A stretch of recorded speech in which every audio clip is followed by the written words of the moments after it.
to actually have an opportunity to peruse the whole affidavit. And it's my submission that there are compelling reasons to deny bail to the respondents.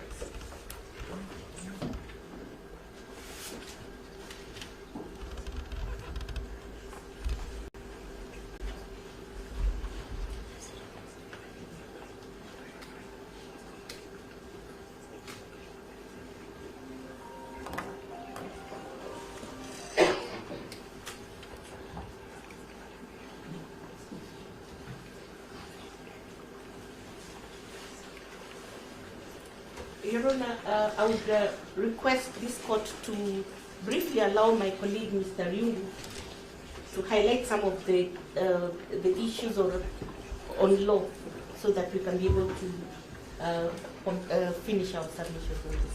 Thank you.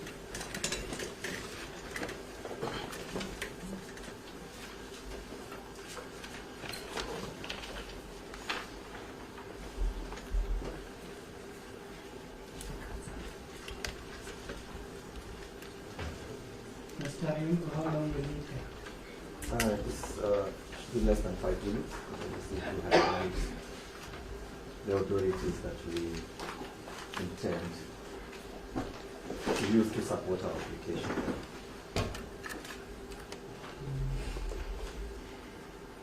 I don't think we should go beyond 6. So if you take shorter time, it's better for us, so that we finish early, not at night. Agreed. Yes. Thank you. Your Honor, not to belabor, the prosecution, Your Honor, relies the authority of the public versus DKN. This is it's an HCC reported case at Embu number A007 of 2021. Your Honor, and the gist of this particular authority that we are relying on, the prosecution is supposed to lay a basis and provide the compelling reasons that would require bail bond to be denied to the accused persons, Your Honor. Your Honor, the nature of our application and the ground that we are relying on is that there is a likelihood that the accused persons, Your Honor, will continue to commit this particular offenses, this particular offense that has been read upon them. Your Honor, I do not need to belabor that the first accused person, Your Honor,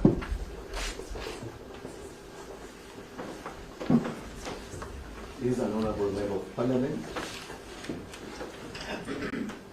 And one of the places where continuous demonstrations that have turned and have led to destruction of property, obstruction of ordinary course of business going on, is Jacaranda.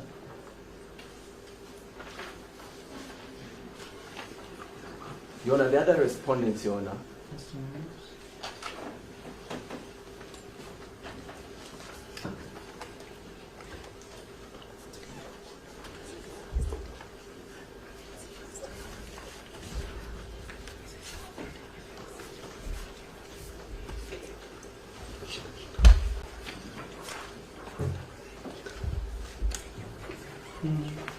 the other four accused persons, Your Honor,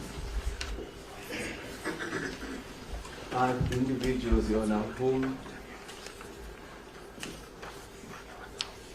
have previously, especially for the second accused person, been charged with offenses that are related to coordinating unlawful incendies taking place, which have led to destruction of property. And therefore, what the prosecution is praying for this court is that the compelling reason here is that even as we talk, or again as we submit before this court, there are certain acts of destructions that are ongoing.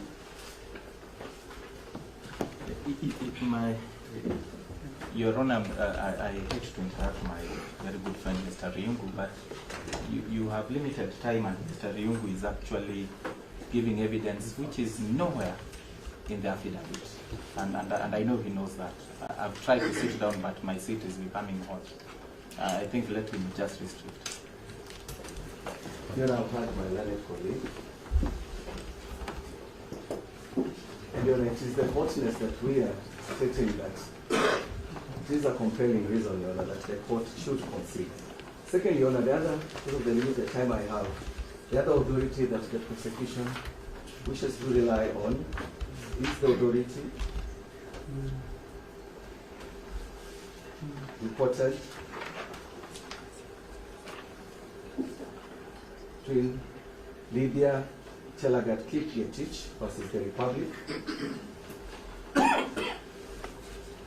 Criminal case number A031 of 2021.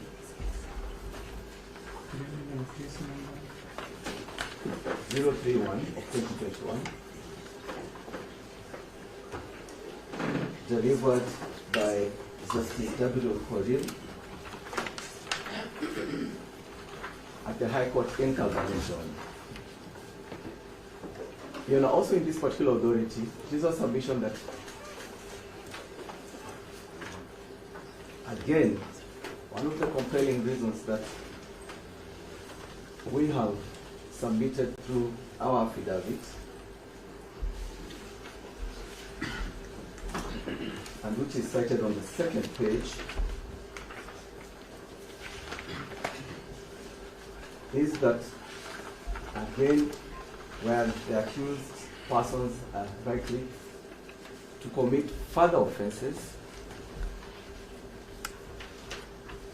And secondly, where the accused persons, Your Honor, are likely to obstruct the cause of justice, Your Honor.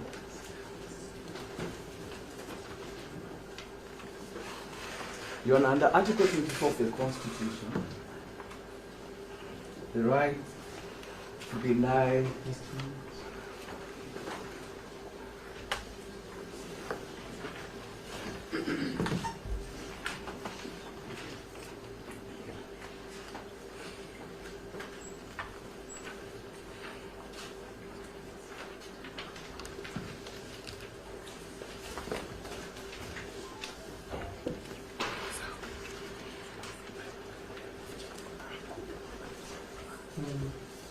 Your Honor, under Article 24, the right to liberty is one of the rights that the court can curtail and limit, since it's not one of the rights that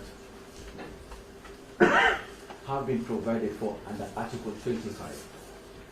And therefore, Your Honor, due to the conscience of the time that we have, we are praying that when you retire, that you look at the principles that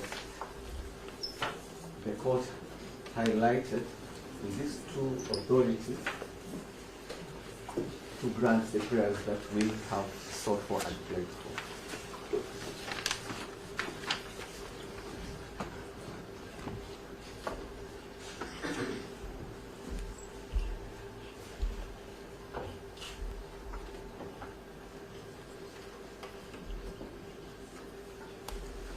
Very good.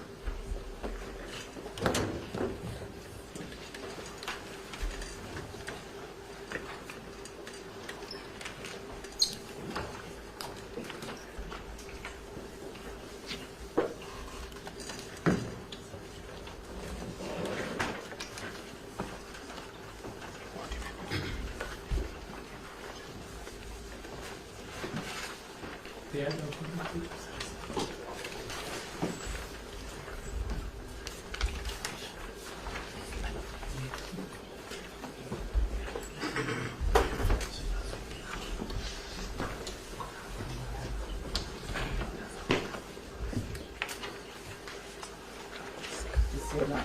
Yes, Mr. I'll just have a little address, then I'll invite my learned friends to address you on some few aspects. I will address you on the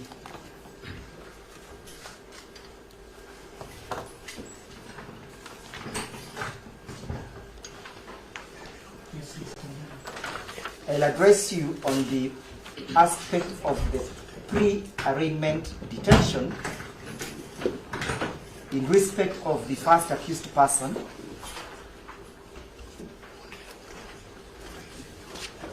to which the prosecution is guilty of, and further guilty of the duty of non-disclosure. Your Honor, the first accused person was arrested on the 18th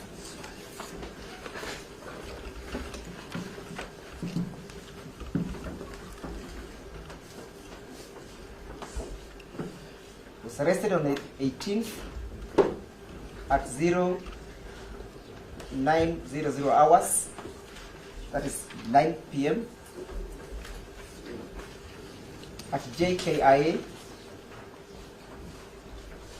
when he was en route from Mombasa. 18th of July at 9 p.m. or thereabouts.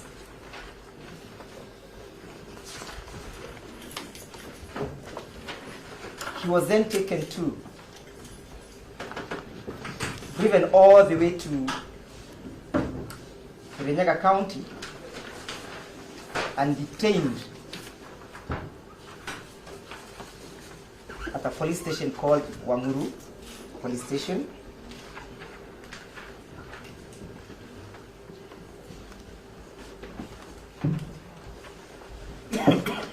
While there, Your Honor, he was denied his rights to make any contact to either his family members or his advocates.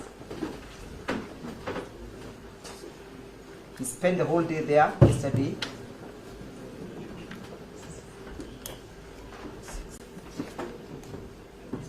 Never ever even informed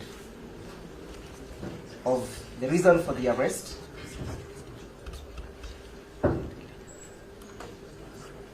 You know, I am addressing the violation of Article 49 as I address you. He was denied right to access to counsel.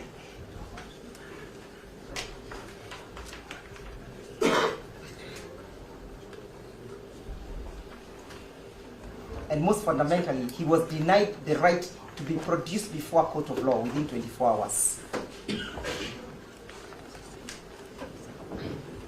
This is a time at around 5 o'clock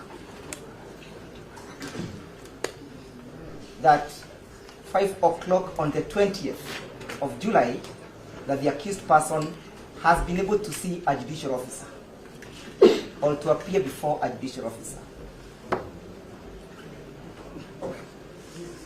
There's no explanation that has been adduced why all that transgression had to take place. And it's always the duty of a trial court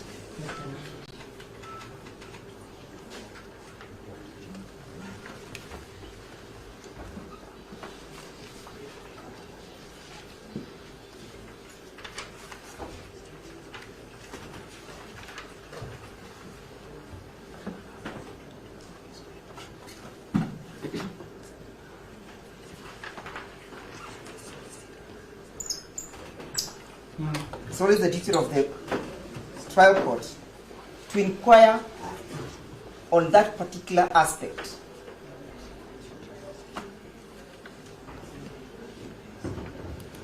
As and when the same is brought to the attention of the court.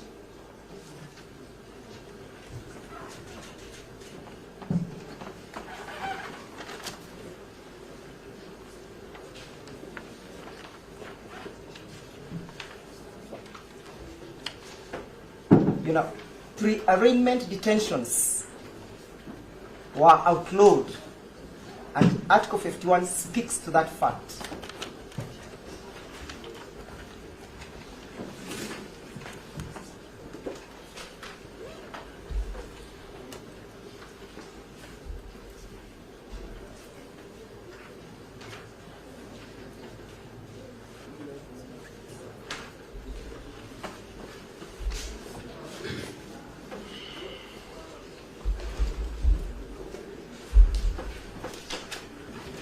And the case in the court, the High Court, in the case of Musa Bwagwa versus Mwanasi and 9 others, for the Chief of Kenya Defence Force, EKLR.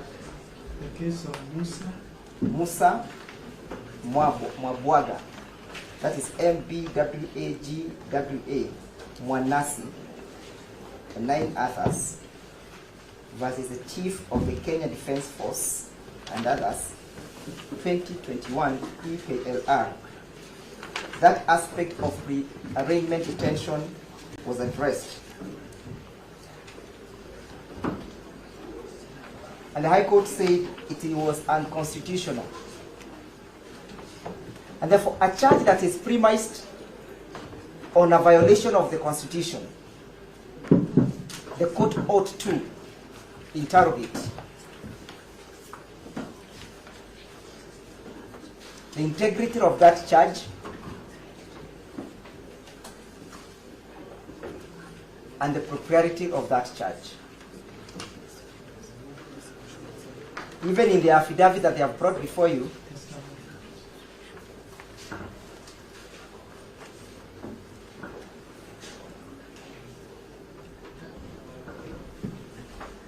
they have not addressed that aspect.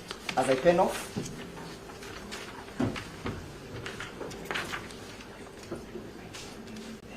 the court is called upon by Article 3 to defend this Constitution. Article 10 enjoins the court to uphold the Bill of Rights and the rule of law and a just society.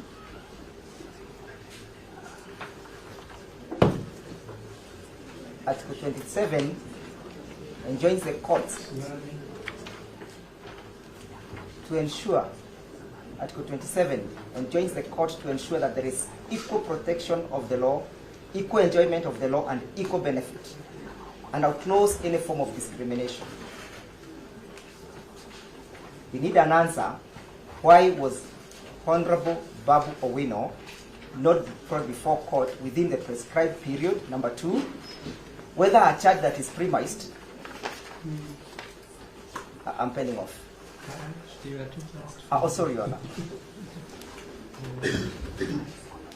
The answer that we are seeking is why he was not brought before the court as decreed by Article 49, clause 2F.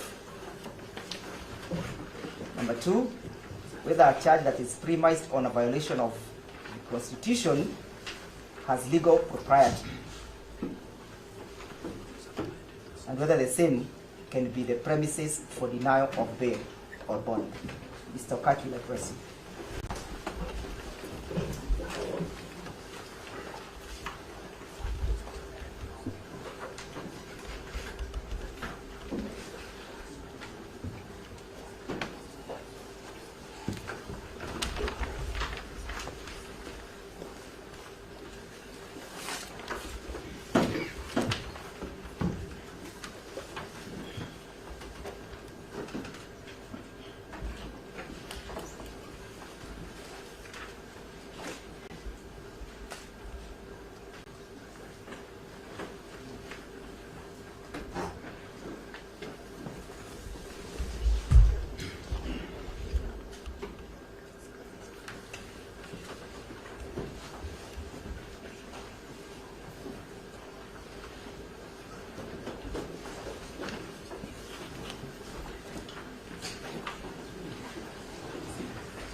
Yes, Your Honor, I will start by indicating, Your Honor, that it is true that actually not only the first accused persons, but all the accused persons, Your Honor,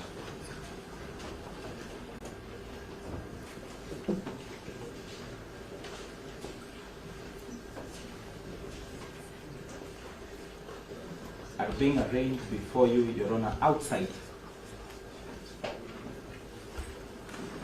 the mandatory 24-hour limit.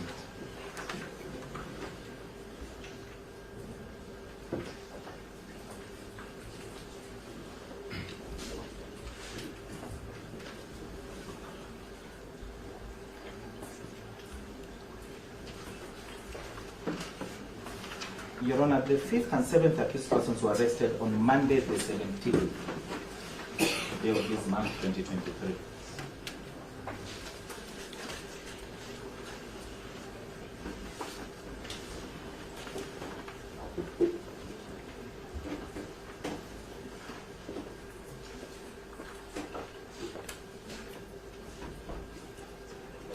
So that we are just shy of the 5 working day period, with the 6th and 2nd accused persons being arrested on the 18th alongside the 1st accused person.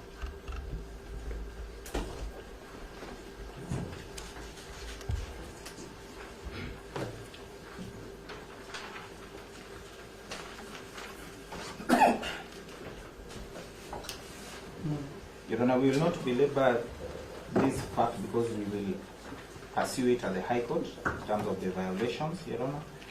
But that is important because it tells you a lot as to why we are even addressing you at this time, Your Honor.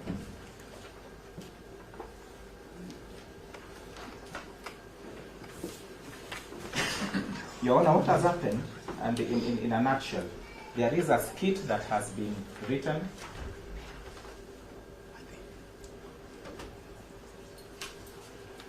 and Your Honor, the duty of the investigators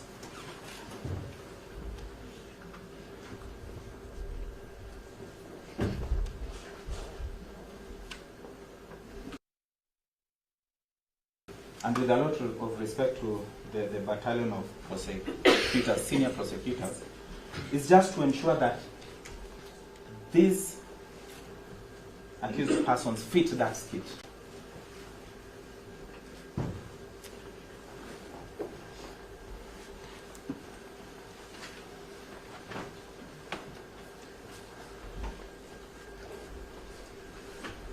Your Honor, there is no iota of evidence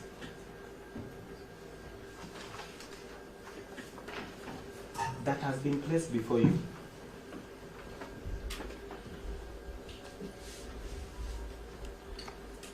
either through their affidavit, Your Honor,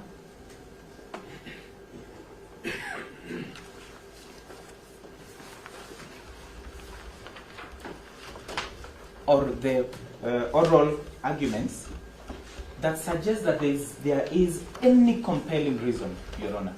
None whatsoever.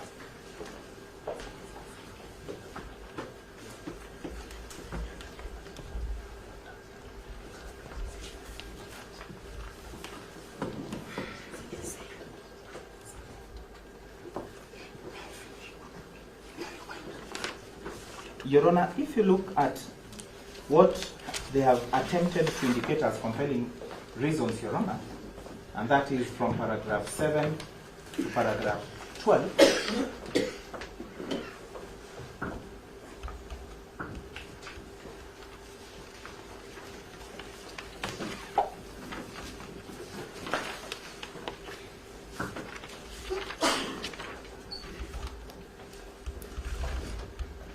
Your Honor, you will see there's a repeated use of the word reasonably believed. Reasonably believed.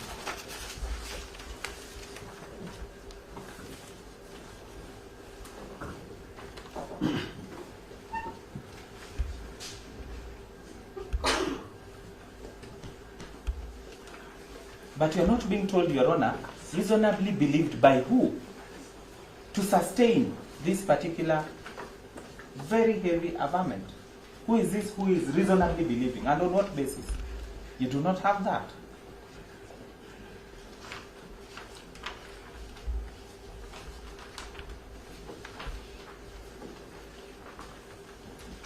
Your Honor, in fact, maybe this may not go on record, but this is the first affidavit I've seen from, HSC Victor Juma Witi that has no annexure at all.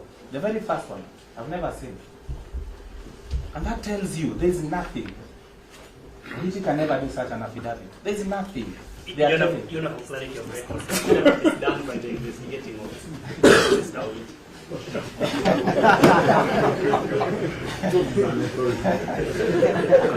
I take that. It is okay, Your Honor, but you read it for yourself, and I do agree, he cannot do that. However, Your Honor, you will notice that even on the substance of the charge, Your Honor. He has a similar name. Yes? He has a similar name. It is my learned, but he has clarified, so I leave that point. Okay. But Your Honor, if you look at even the charge itself, to show you how they have actually stretched to the point of breaking a back. That is what the prosecution has done.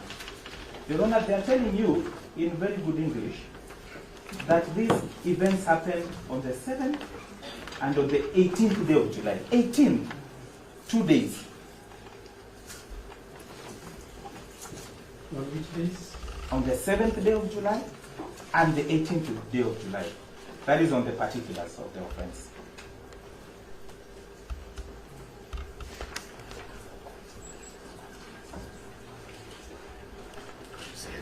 And Your Honor, they are telling you further that these events happened at Kamukunji.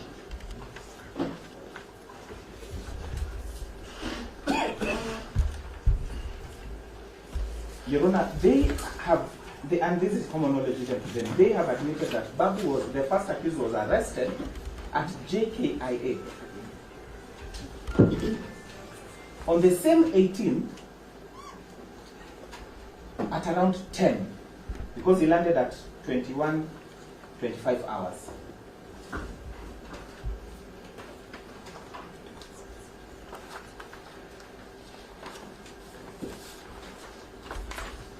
So Your Honor, the question is, do we have two Babu Owinos? Does he have a clone that was at Kamukunji that day?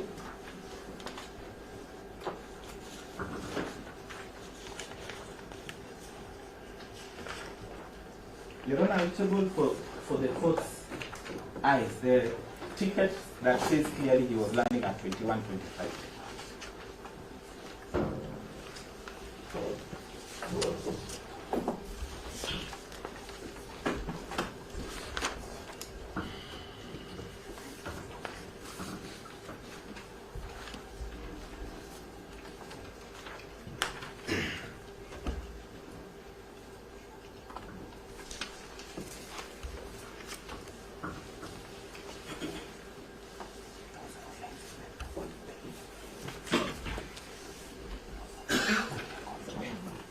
Your Honor, if you look at further to demonstrate the fact that there is no compelling evidence, and indeed, even the substance of the charge is something that the court ought to look at in admitting the accused persons to bond. Your Honor, I'll refer you to paragraph 7. Yes, sir.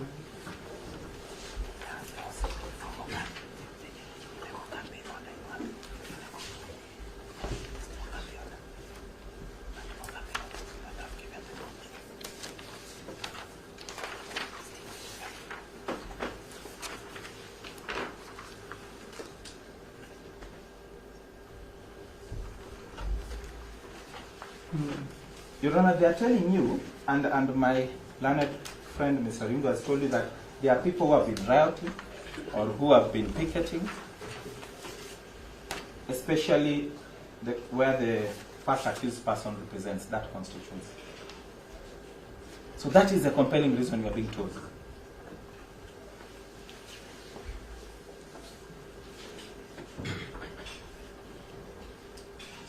Your Honor, there is a decision or a ruling by your brother, and that is the Honorable Justice Mogambi.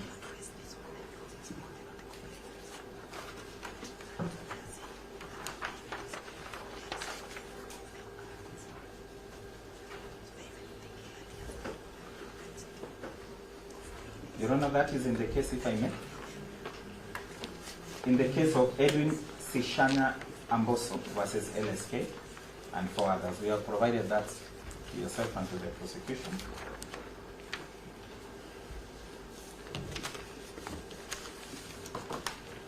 That is HCC petition 255 of 2023. Edwin Sishana Amboso.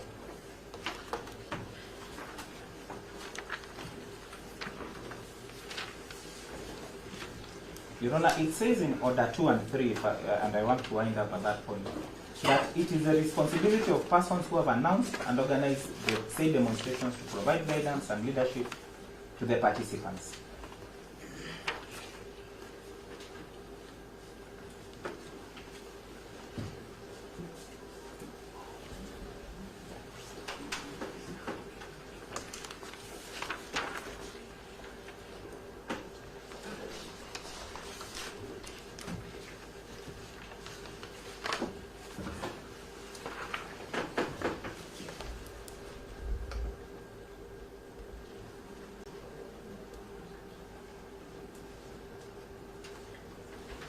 Your Honor, the first accused person is not even a principal in the Azimio coalition. He wishes he would have been. He's not. And there is no evidence that has been given that he organized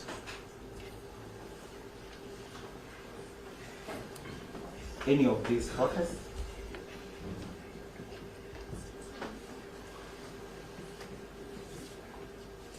Which in any case, Your Honor, remains legal.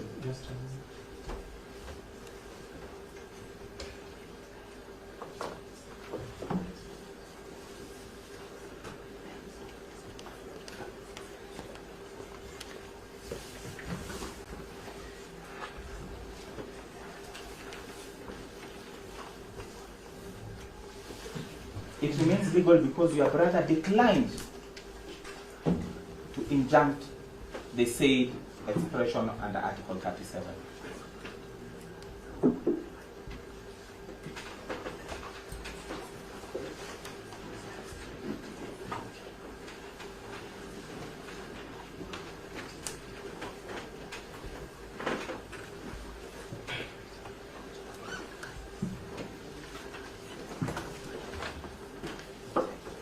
Your Honor, Order 3 is also very important. It says acts of violence and destruction are personal, and the relevant authorities must deal with individuals. Acts of violence or destruction of property are personal crimes.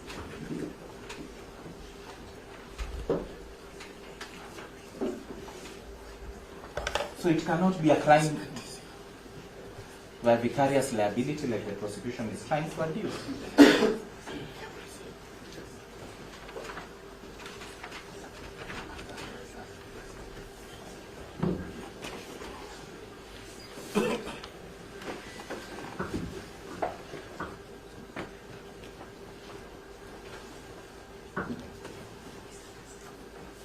Your Honor, the charge that has been preferred, Your Honor, the history of this charge is very important, and I think this court will bring this matter to a rest.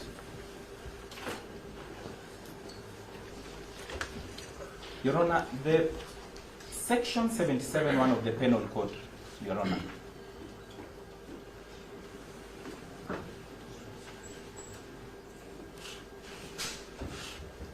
was brought into our laws, Your Honor, in 1960 as an amendment.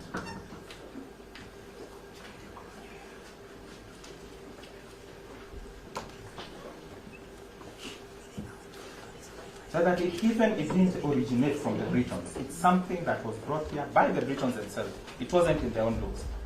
And the purpose of that, Your Honor, was to ensure that this country does not get independence. It was to deal with the Mau Mau freedom fighters. That was the purpose of this particular section, that the DPP is actually telling us to use today. It was to suppress.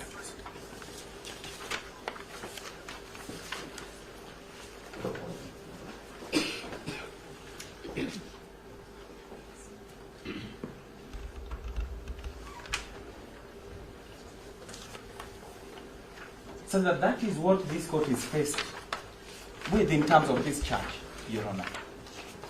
It is to take us back to those days and those people who never wished this country to get independence.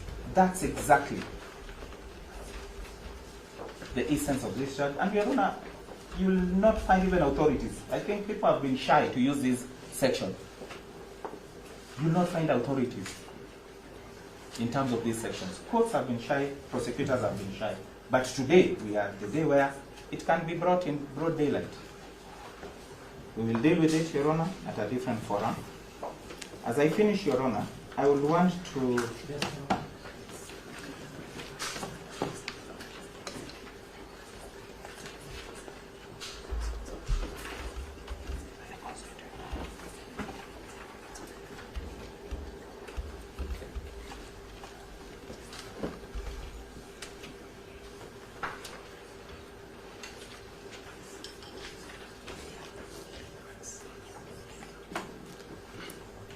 Your Honor, I will heavily beg you, and that's why I'm trying to limit these submissions, Your Honor, to know that the first accused person, and I believe even the rest, but for him, he has not eaten, Your Honor, for 3 days. Not eaten, not taken water. 3 days.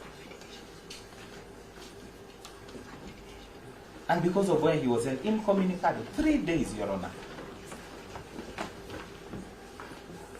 Even Mackenzie was fasting, was eating.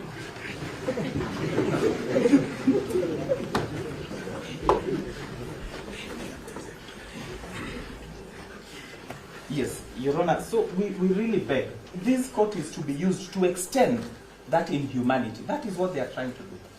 And we beg this court, with the powers given to you by the Constitution and the people of Kenya, to give us the chance, Your Honor, to enjoy that. He's not at a flight risk. He's an honorable member of parliament, as indicated by you. Those are the words he's used, honorable member. And the rest are equally Kenyans. They will come to court. You can put conditions, Your Honor. They will abide by all that. They are willing to abide by all that.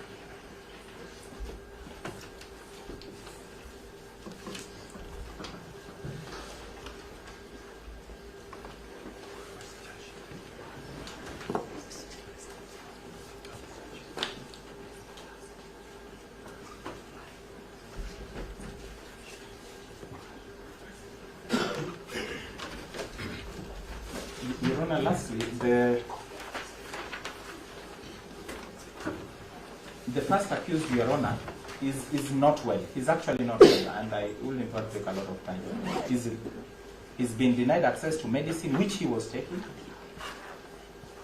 and I'm so sure he needs to go to hospital after this.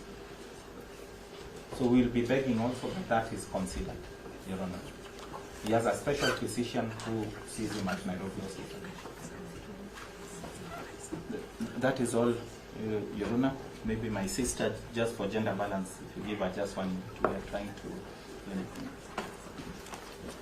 Thank you very much, Your Honor. There is a maxim. Sorry, just a moment. Mr. Okash, Yes. you are saying that somebody has not taken water for 3 days. Yes. He has not taken water for 3 days. How In did fact, you know? yes? How did you know? Pardon? Sorry, how did you know? I've actually, we went to Wanguru police station in the morning. We were there even yesterday. We were dispersed. Even advocates couldn't access. But today I've been with him at the basement cells. That's the first time we've been able even to access him.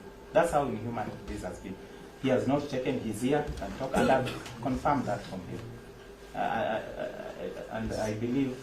So you just a moment. Did you give him water yourself? Your Honor, the conditions down there, and I really empathize with the officers here. There are strict instructions. Even for us to gain access, it wasn't that easy. I even tried to call my colleague. Ryungu is very good at helping us in those issues. But Your Honor, we attempted to carry water from the gate. You could not be allowed to come in. I'm sorry. You could not be allowed by the police officers to come in with anything. It's okay. I just wanted to find out why he's talking about it here. What Mr. Okaji is not telling you is Babu Owino has been shakaholat for the last 3 days. No, but there was also a tweet that the Handed said that the police officers treated them very well. So I'm wondering what measure of treatment is it? Do we know 1 minute here he's saying they're not treated, but he tweeted and said the officers were very professional and treated. Your Honor, I'll deal. I'll deal. No police officers are my plan. I'll deal. I'll defend. Thank you very much, Your Honor, for your protection and guidance. The 2010 Constitution that was birthed in this country is one of the best documents we have in the country. The act by the prosecution is actually to more of mutilate than safeguard, and we ask this honorable court to safeguard the interests, especially of the accused persons, in line with Article 49 and also Article 50, which gives the right to fair hearing. There's a maxim that says, he who comes to equity. Sorry.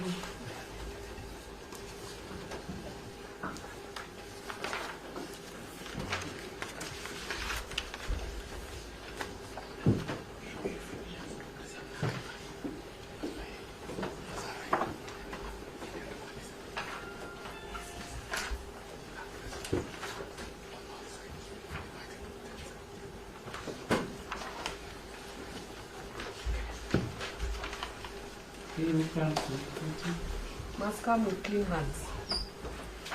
And I wish to submit that the prosecution has not proved that they are coming with clean hands. From the time the first accused person was arrested to the time he has been presented to court, he was denied the right to representation. He was denied access to the basic fundamental rights accorded to each Kenyan. The prosecution, in their own domain, have judged the accused persons and decided to be the judge and the jury.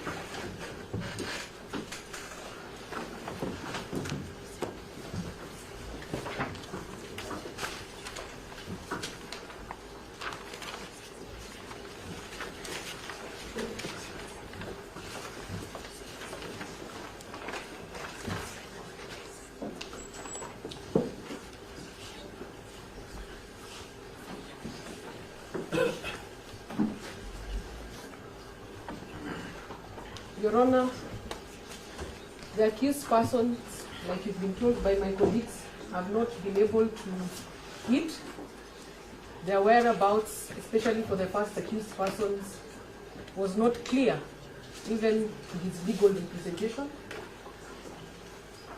We have been to different police stations from the time he was arrested.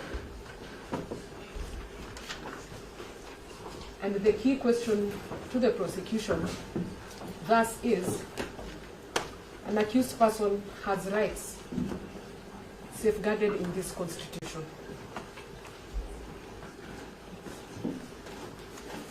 Why was the Honorable Babu Owino kept away from his legal team as enshrined in the Constitution? Why was the family not made aware of his whereabouts?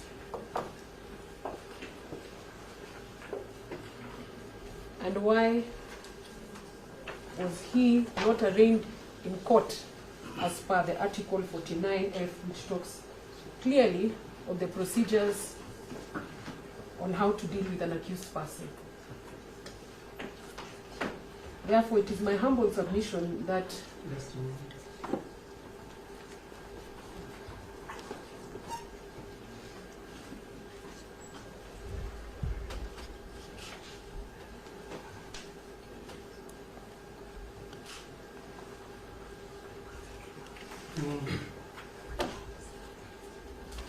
the prosecution have not proven to come with clean hands, like I said. It took them from the time they arrested the accused person to today at 5:20 to come up with this affidavit that is full of assumptions, innuendos, and presumptions. If you look at the affidavit, Your Honor, this for guidance, I don't like interjection. You had directed and indicated that it should have been done by 6, so the prosecution ended up being curtailed So just need direction whether there's a leeway just to continue with the She's time. winding now. As she said, equity still comes with equity. Equity comes must with clean come with hands. clean hands. So even as we require equity on Yes.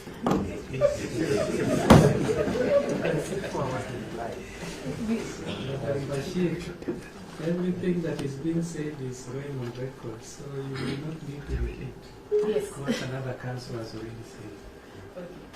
Much obliged, Your Honor. Mm. So, in parting shot, my humble submission to this honorable court is that the accused persons are not at flight risk, and that the affidavit presented before this honorable court does not prove or necessitate reasons why they should be denied bail, and therefore I request this honorable court to protect, uphold, and safeguard the 2010 Constitution.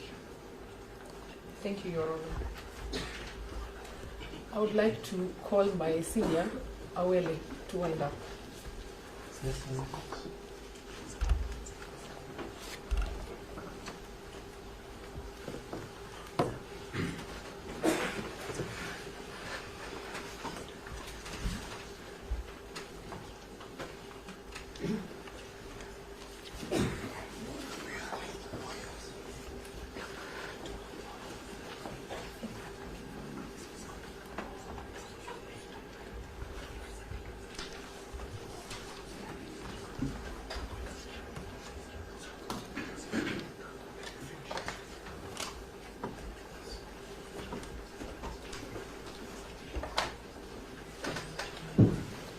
Mr. Awele. Yes, Your Honor. Thank you so much. I will not take too much of your time, Your Honor. I appreciate that you have spent so much of your time already for the day. Except that what is before you, Your Honor, is a very fundamental issue that goes to the heart of rights that are guaranteed and protected under the Constitution of Kenya and under the Bill of Rights, no less. That bill, Your Honor will appreciate, is not just an ordinary chapter in the Constitution. It essentially is the heart of this Constitution. You violate any of the provisions of that chapter, you essentially snuff out the life of this Constitution for all we know it to be. And I say that, Your Honor, with great respect, because as a practitioner, as an officer of this court, which I believe Your Honor has been before ascending to this very hallowed position in the judiciary, we have a duty, Your Honor, to enforce and uphold and defend this Constitution. And in the course of doing so, particularly with the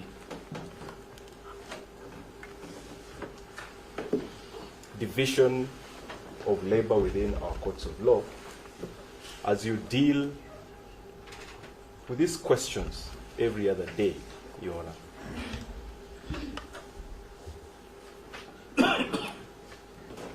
sometimes the detail of it and the weight and significance of some of the provisions of this Constitution may be lost.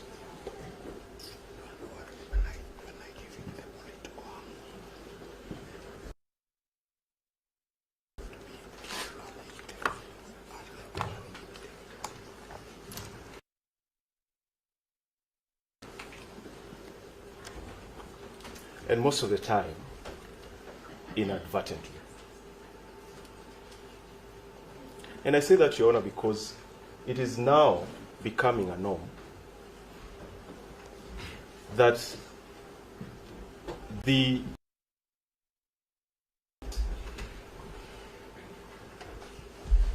that have been created under this very Constitution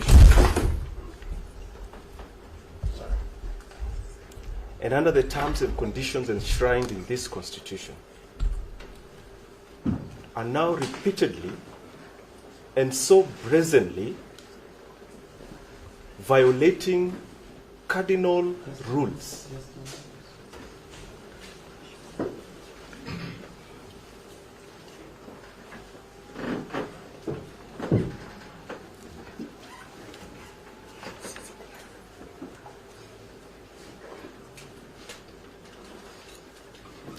they are repeatedly, Your Honor,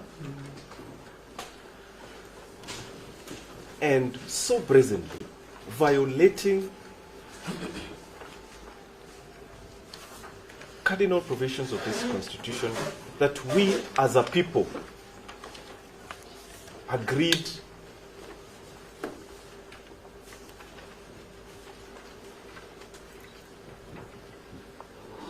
will determine the relationship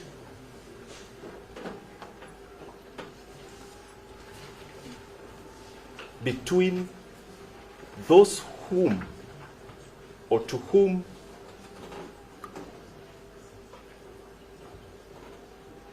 we delegate authority to exercise on our behalf,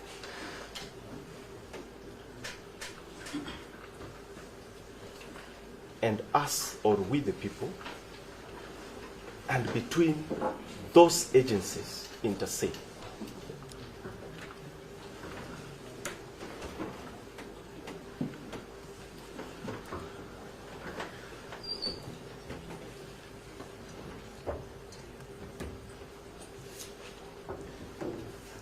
They are violating the common bond.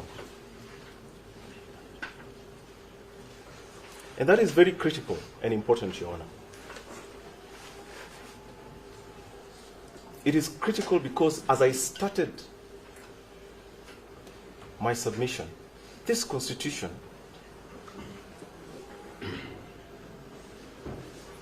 is the lifeline of the existence of this country as a nation state. You snuff life out of this Constitution and you invite chaos and anarchy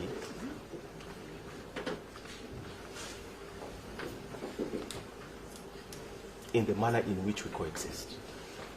And so, the violation of this Constitution, particularly by those to whom we delegate authority, cannot, and my Lord, cannot, this must be taken very seriously, cannot be taken lightly.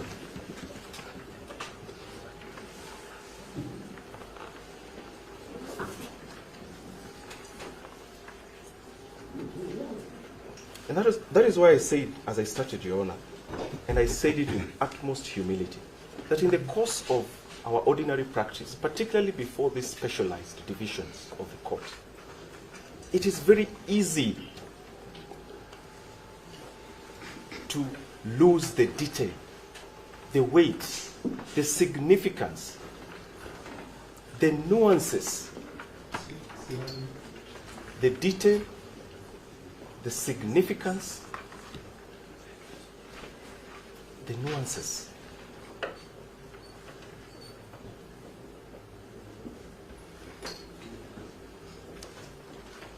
of some of the provisions of this Constitution as we intended them to operate. So that, Your Honor, it has now become a very sickening trend that police officers, despite express mandatory provisions of this Constitution that proscribe the holding of detainees for more than 24 hours without compelling reasons,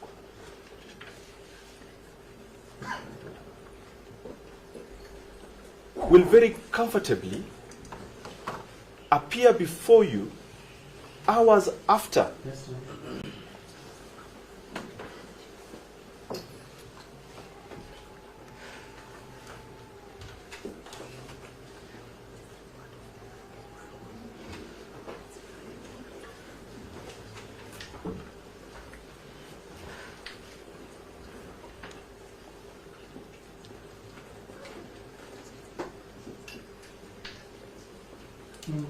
hours after they have violated a mandatory provisions of the Constitution, and present an accused person before you,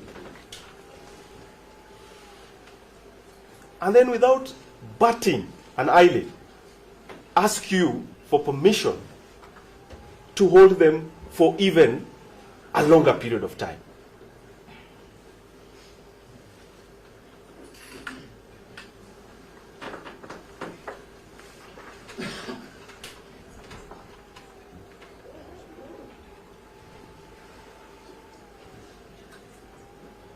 Your brother, the Chief Justice Emeritus Willie Mutunga,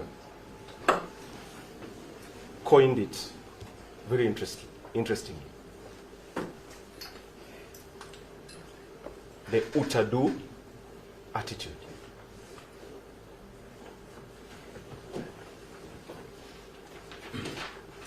That an agency created under this Constitution, exercising powers under this Constitution, presumed to be aware of the proscriptions and the prescriptions of this Constitution, can violate it and then come before you and ask you to perpetuate that violation by granting them more time to hold accused persons for an even longer period of time. Your Honor, before you are just these two documents.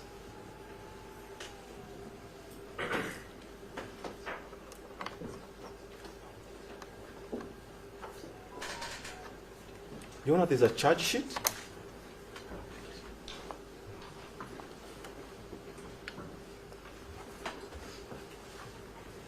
And there's an application to hold these accused persons for a further period of time, and specified time for that matter.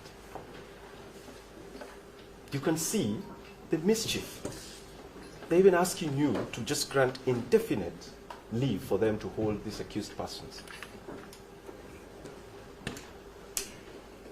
for an indefinite period of time.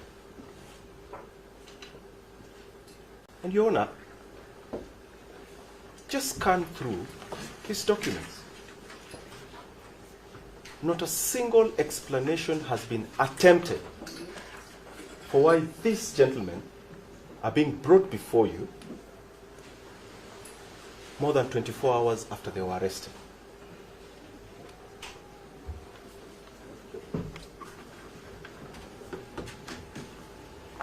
The Inspector General of Police has not bothered to provide the Director of Public Prosecution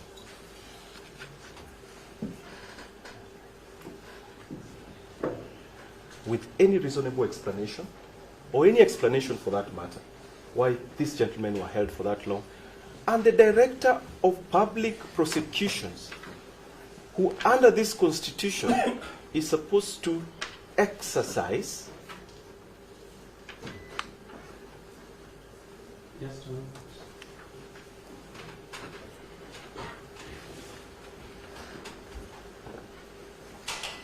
How many more minutes? Your Honor, can I take just 10 more, please?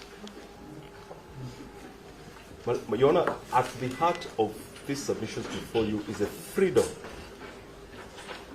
of gentlemen here who have been held incommunicado for more than 24 hours. I think they deserve just that extra 10 minutes.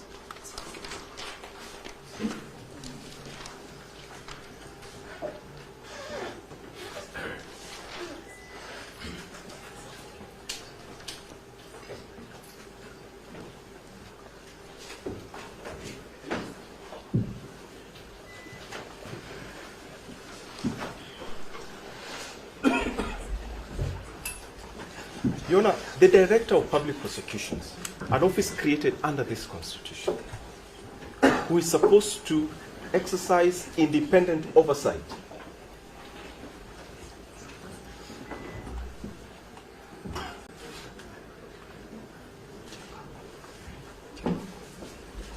as a countervailing measure deliberately created by this Constitution.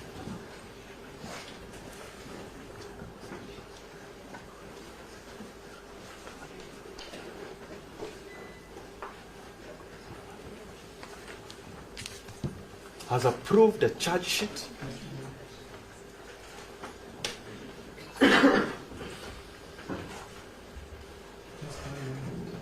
most obliged.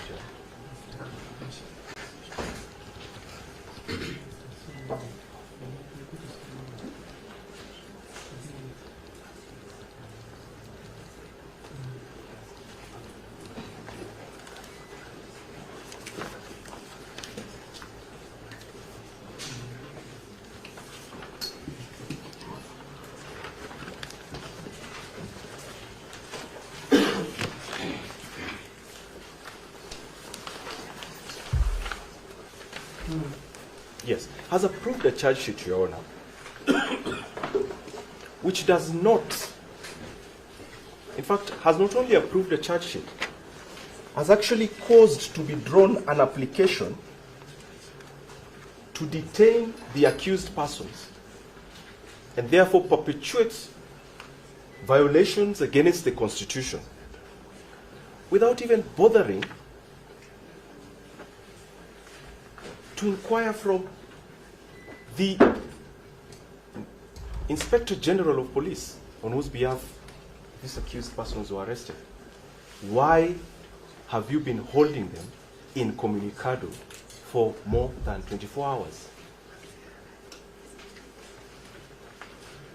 And that points to another lapse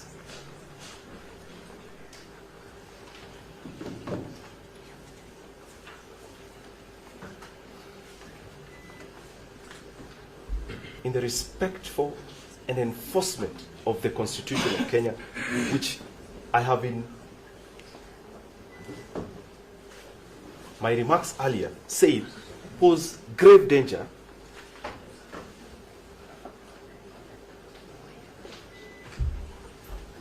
to our continued existence as a rule of law country. What does the DPP do instead? They also brazenly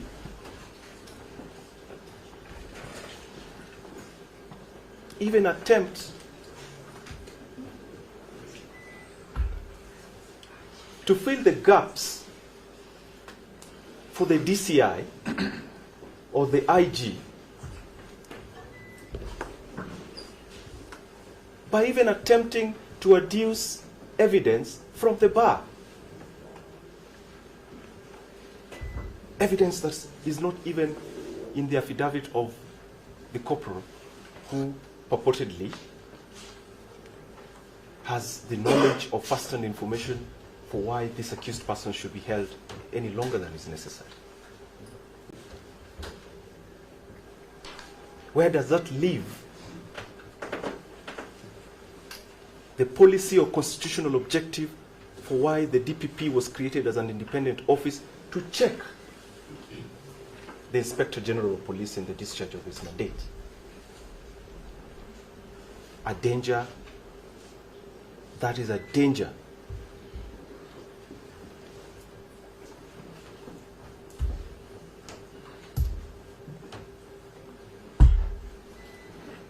to the common bond that I alluded to, that this court must guard against. And my lord, all that I have said summarize into this very simple submission. We are before you seeking reasonable bail terms for this gentleman, the accused persons.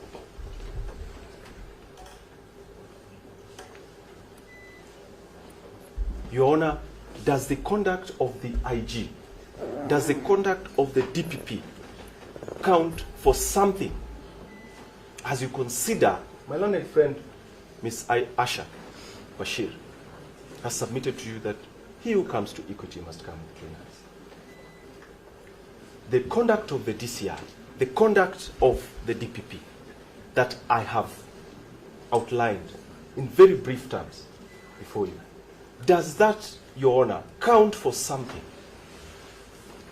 Does it hold any weight in your decision or in your consideration of the application pending before you for the detention of these accused persons for a day longer? It surely must.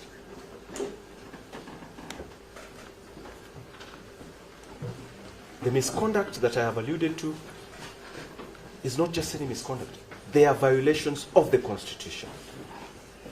Article 2 is very clear in that regard. Any violation of the Constitution, they may not have any fatal effect to the charges before you, but it surely must have some effect.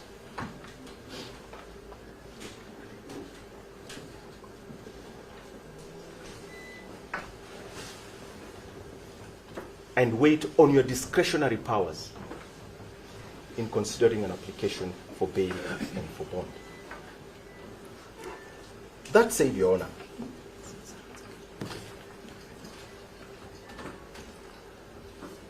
the law on bail and bond applications is fairly well settled, and I will not rehash that law or the principles that are applicable,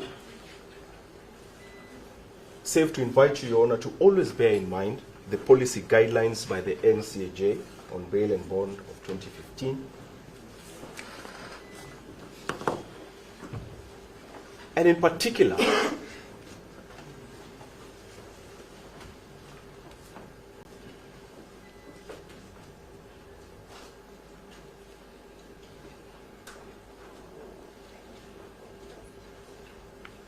the purpose or utility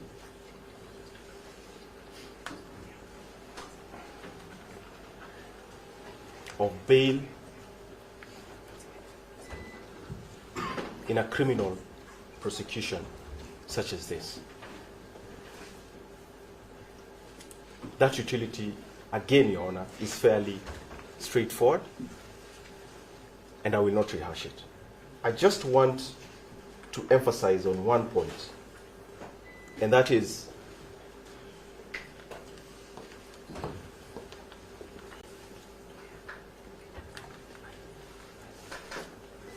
the burden of the prosecution in demonstrating compelling reasons.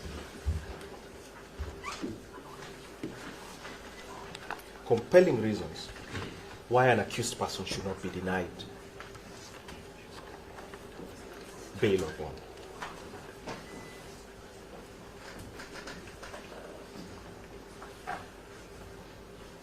Again, it is fairly well settled, Your Honor, that that burden reposes in the prosecution.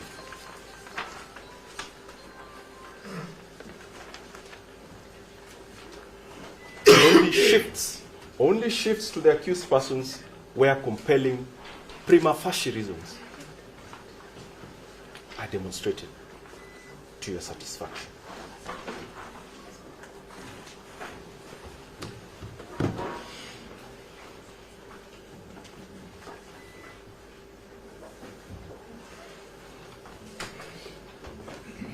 Your Honor, compelling reasons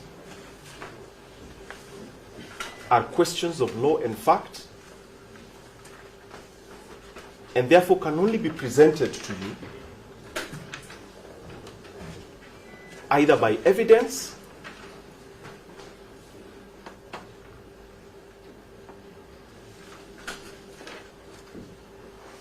or by reference to specific provisions of the law to justify the application of the order sought. Allow me to concentrate on just these two documents. Just a minute. Most obliged, Your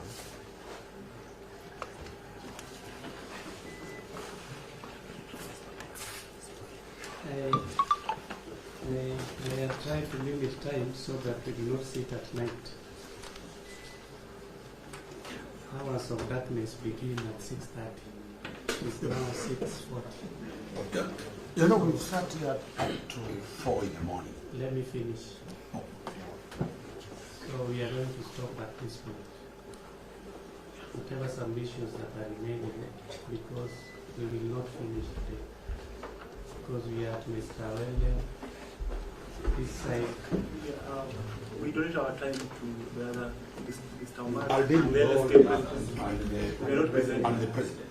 And then now Mr. Riungu and his team have to respond. Yeah, we can take 7 minutes in Sorry, response. let me finish. Yes, Your Honor, also Sorry, here from the 6th and 7th, I donate the time to my seniors. So it is getting dark and we have a crowd inside the building. I know we don't work here, but there's a danger in keeping this large number of people within the court premises at night. I have tried to control Mr. Owino, that is going on and on, so we Your cannot Honor, stop in fact.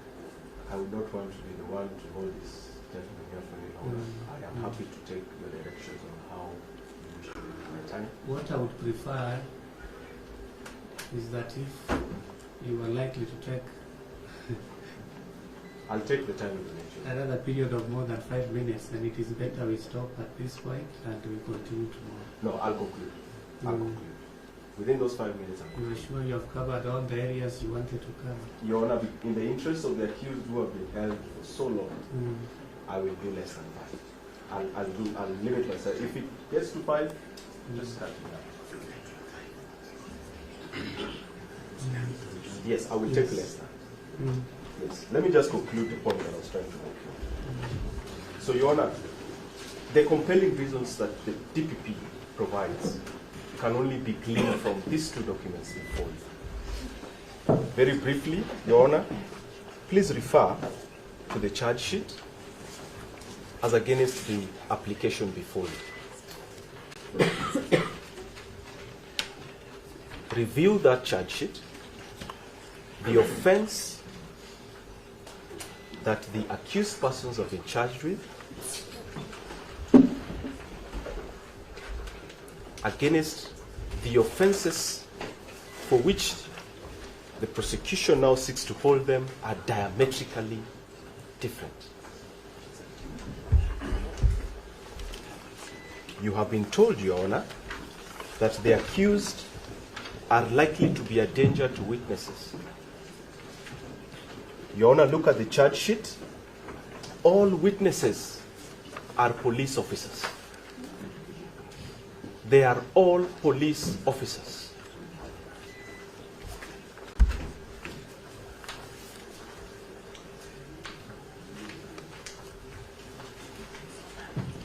I will not belabor the point. You have been told that the accused persons are a danger to national security. That submission has come to you from the bar. No evidence has been adduced to back it up.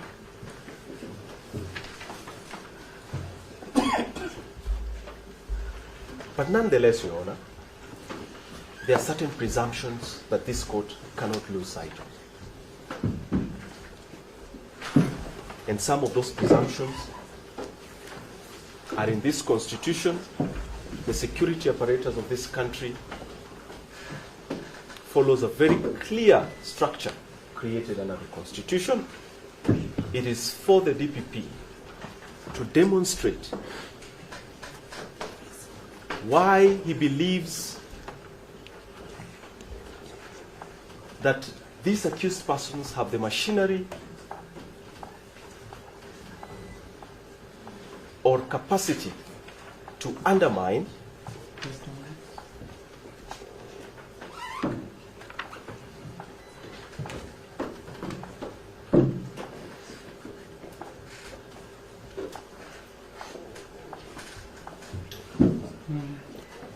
why it has not been demonstrated to you why these accused persons or how these accused persons will undermine the entire fabric or structure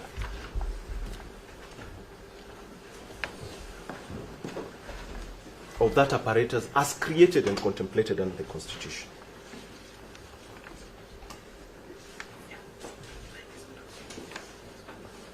In the interest of time, Your Honor, I'm pleading with you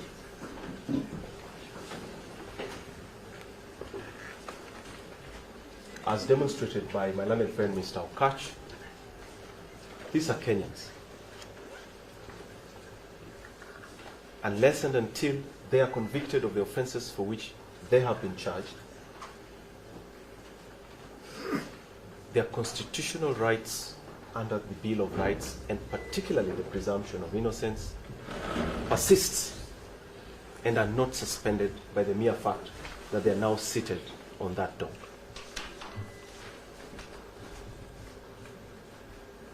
Grant them reasonable bail terms. As your learned brother, Justice Mugambi, intimated,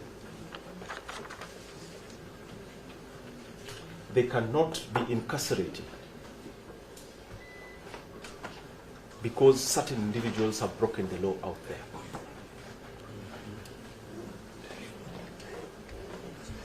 For those reasons, Your Honor,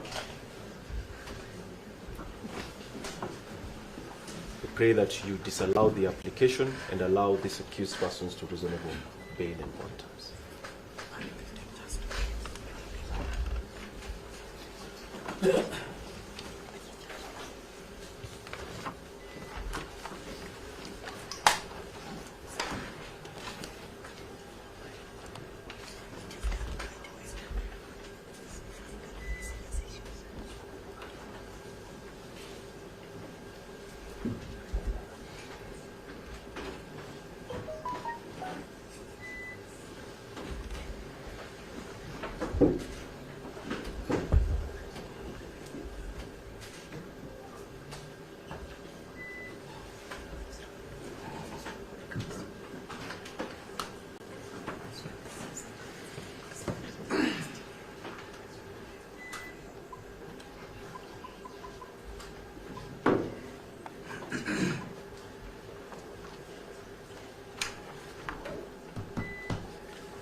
And on behalf of other accused persons, I'll take strictly 5 minutes.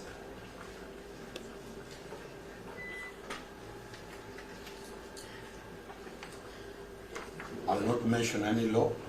My good friends have mentioned the Constitution.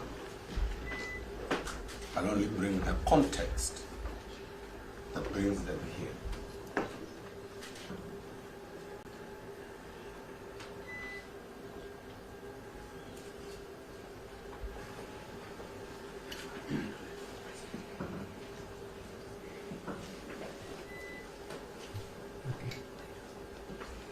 Just 1 minute.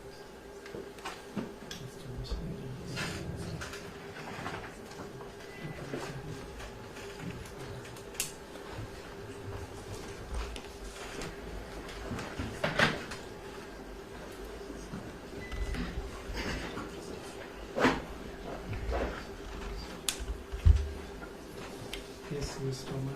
Thank you. On the very first one, I'll base all my arguments on Article 27 of the Constitution. Non-discrimination.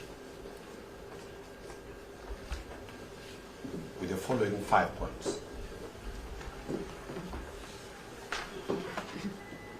All the 7 accused people come from one political party called ODM.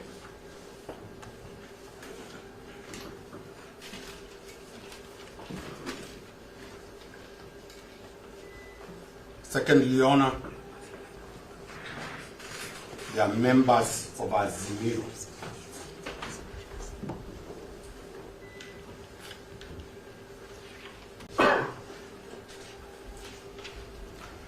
Third,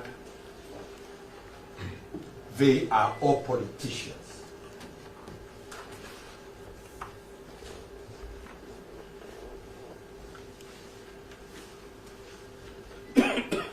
Fourth, they all come from the Luo ethnic community.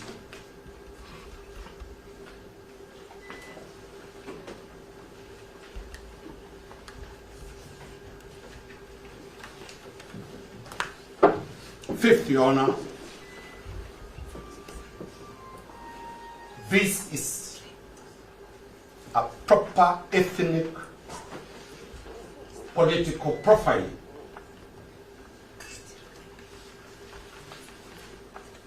You know, with all due respect. I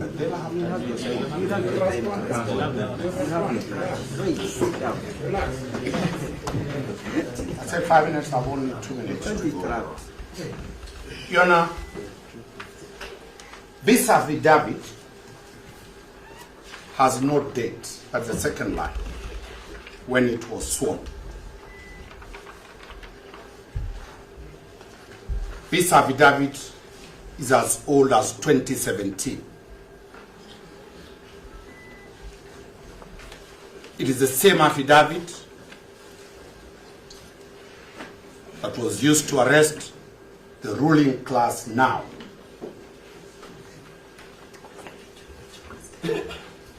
From 2017 to 2022, it's the same affidavit.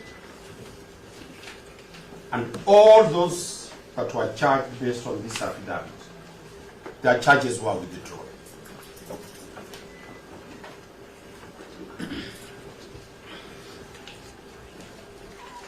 The court should take judicial notice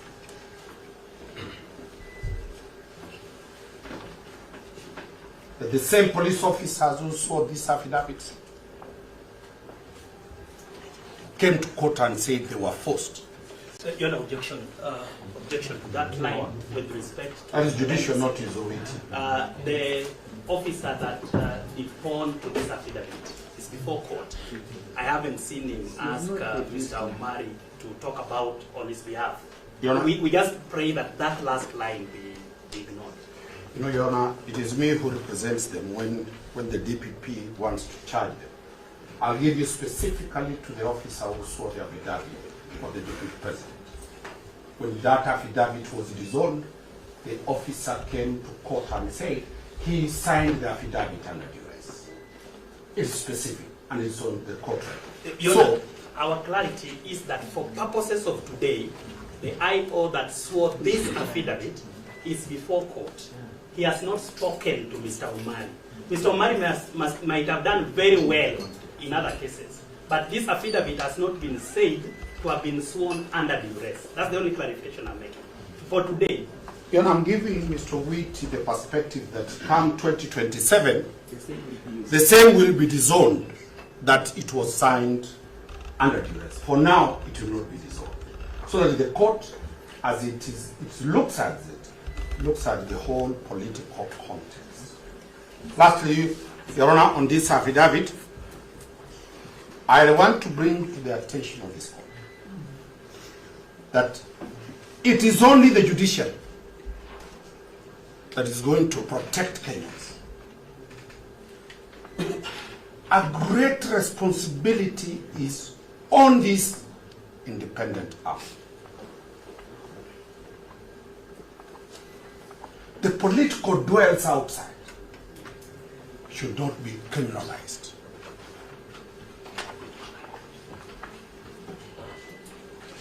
And we urge this court to see far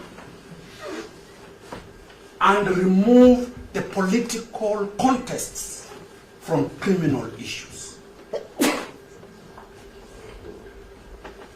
This is a political matter before you. Deal with it the way it is.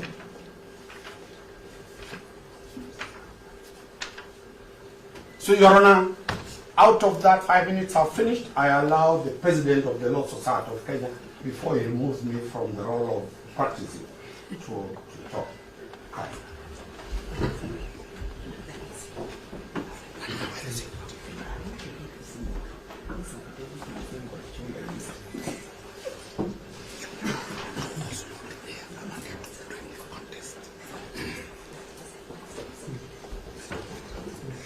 Your Honor, with your very kind permission, I recognize the predicament. Yes, sir. Your Honor. I know it's not normal to. That tells you what is happening, Your Honor, in this court. Just give you a few minutes, I sign this. Okay. There's so much to do. Your Honor, let us in order. We'll let you know.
Yes, Mr.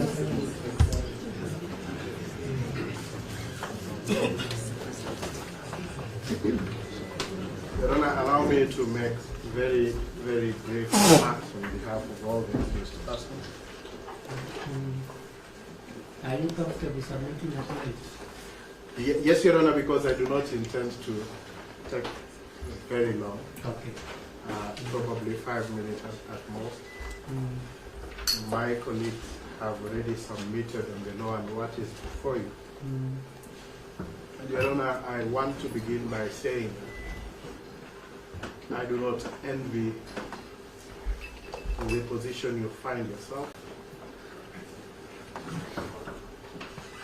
And neither do I envy the position that the prosecution finds itself.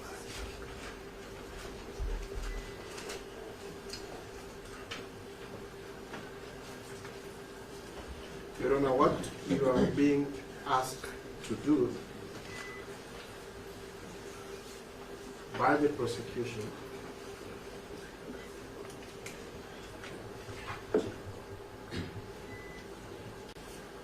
is to employ unconstitutional means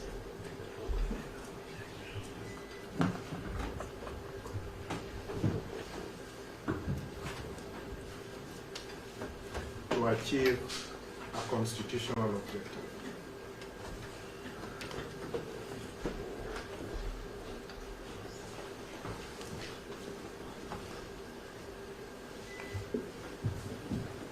You know, the whole purpose of Article 49 and Article 50 of the Constitution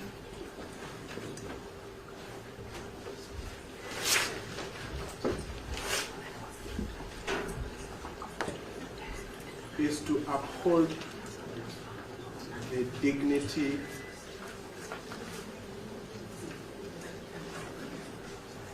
of the human person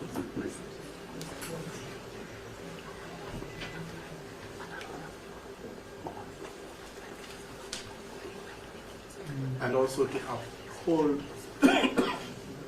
the dignity of this court.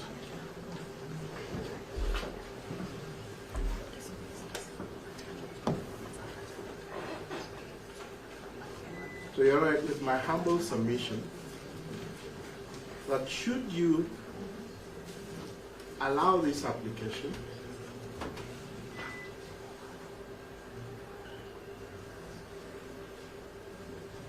in the manner in which it has been presented,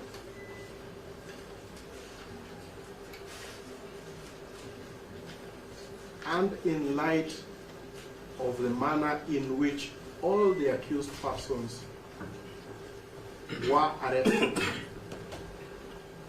and treated,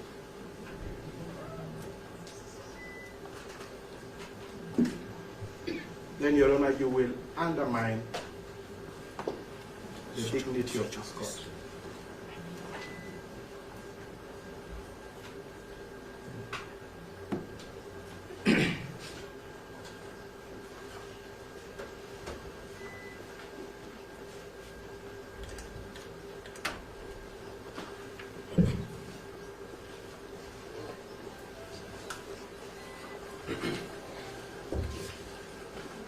Your Honor, this court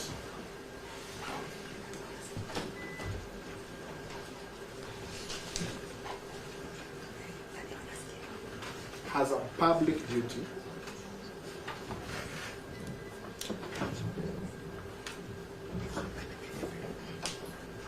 to not only uphold the authority of the Constitution,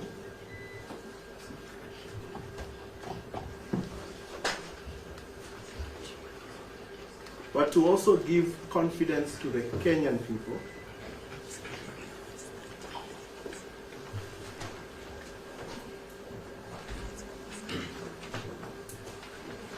that in the Republic of Kenya,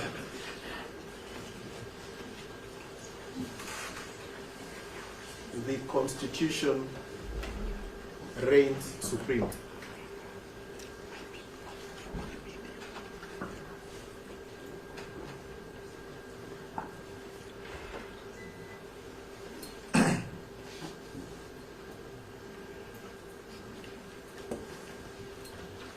So, Your Honor, in as much as I said that I may not envy the position you find yourself in,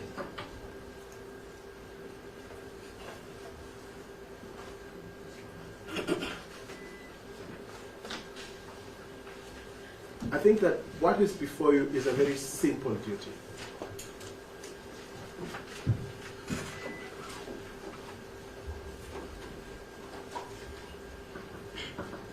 And that is to send a message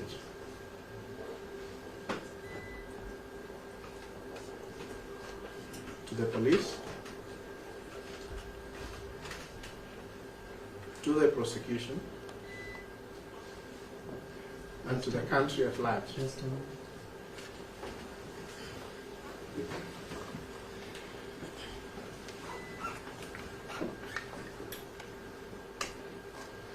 Do you mind if I interrupt you again? I am entirely in your hands.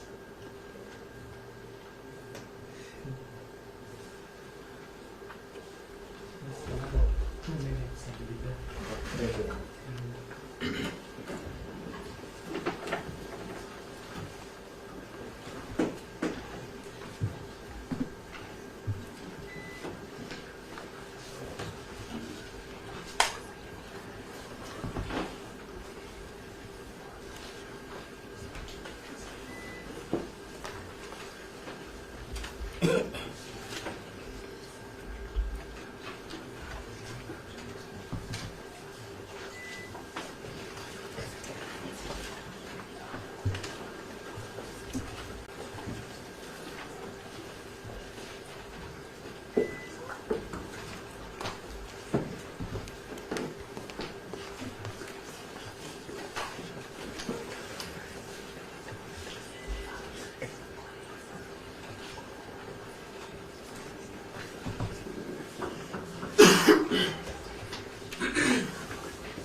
Yes.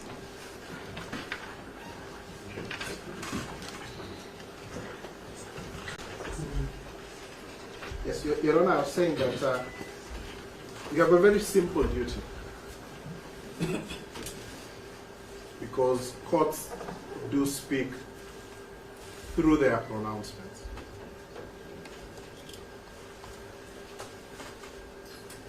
And so therefore, Your Honor, I submit that your duty is to send a message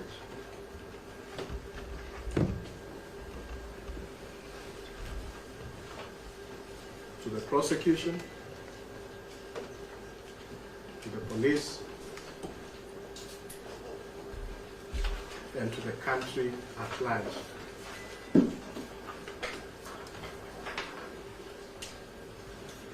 That these courts intend to remain as courts of law.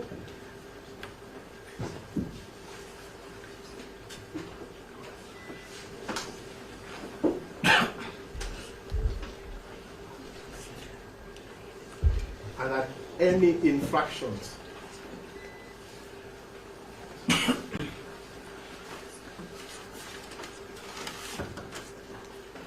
on the Constitution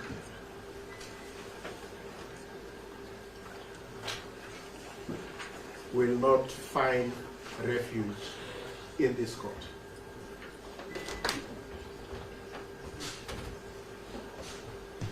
My Lord, I say this because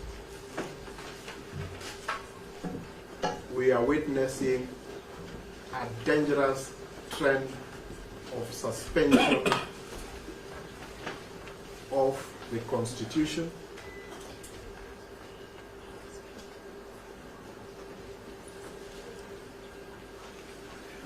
and unless these courts speak,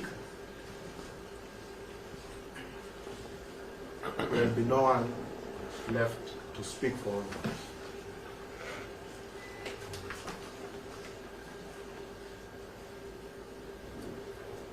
Your Honor, I kindly beseech the court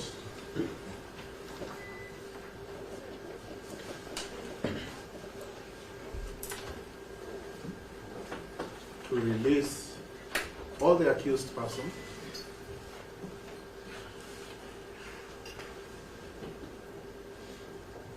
now with a bond of not less than 5,000, not more than 5,000.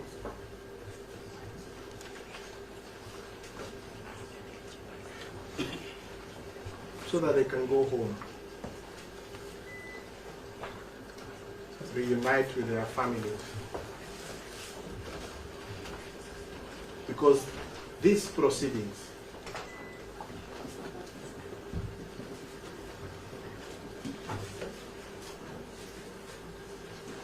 are tainted with malafide,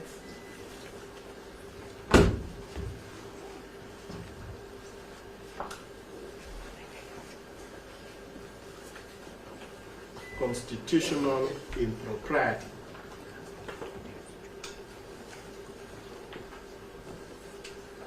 and Your Honor, it is extremely, extremely regrettable and shameful that we have to waste precious judicial time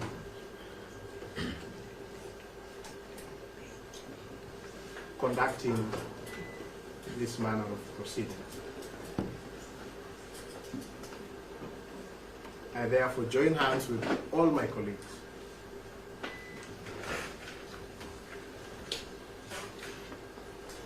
and beseech this court in the shortest time possible, Your Honor.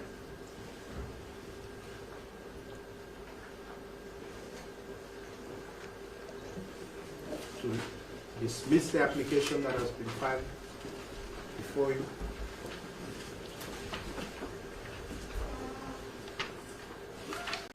And to release and to affirm to these accused persons that their rights under the Constitution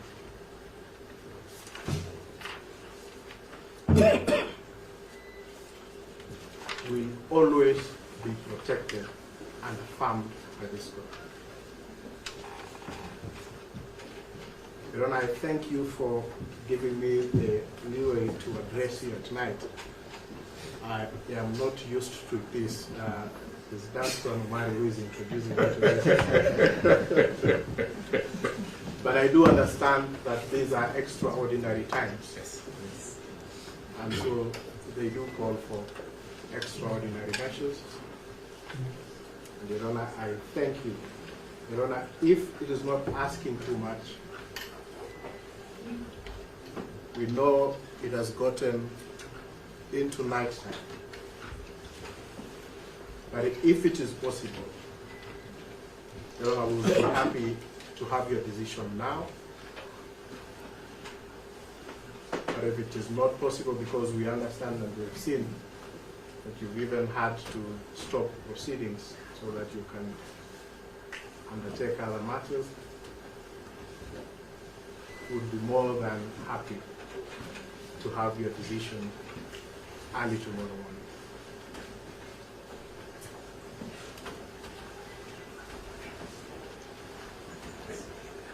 Your Honor, I'm just being reminded that it would be important that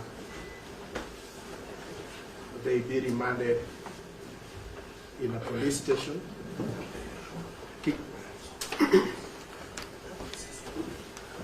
Kileresho police station.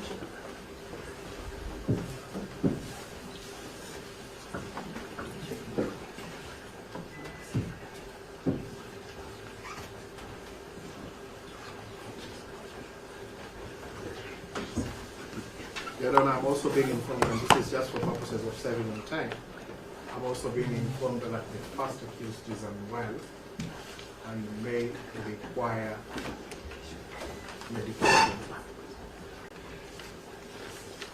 To that effect, Your Honor, if you are unable to render your decision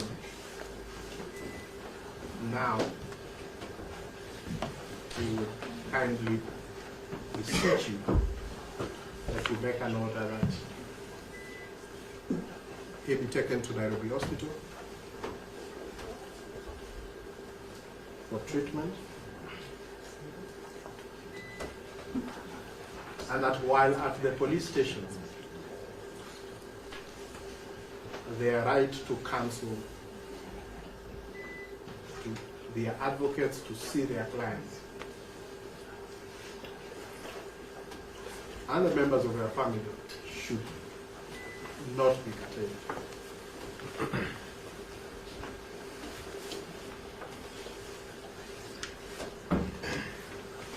Your Honor, I thank you for that indictment.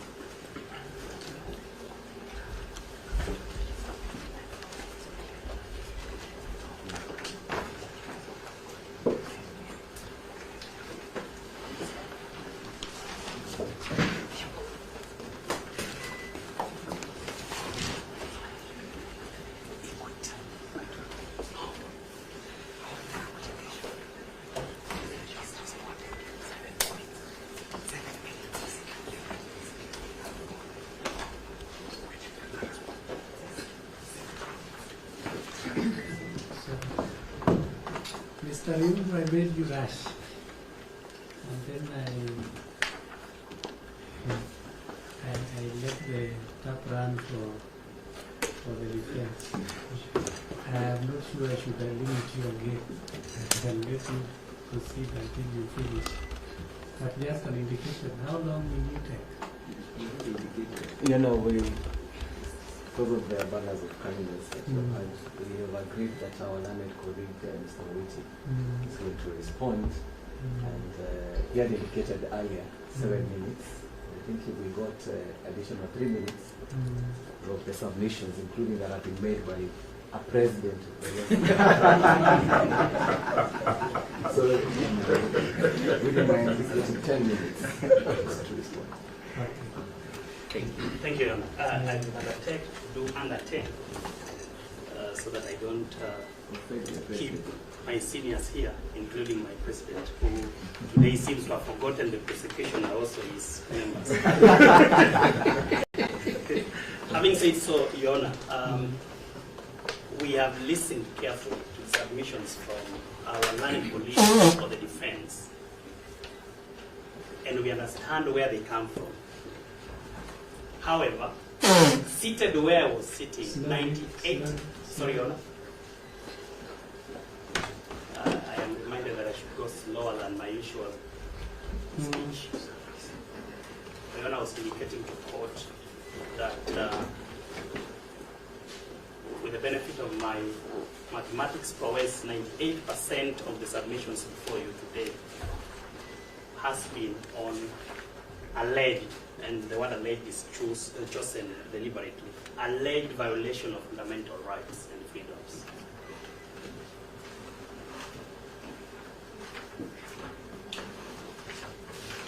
Because that is a jurisdictional issue, my submissions will start from that point.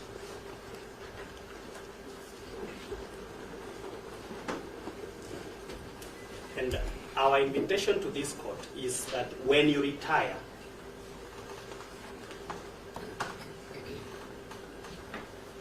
to determine the only question before you today, which is whether the respondents should be released on bail pending hearing and determination of the charges before you.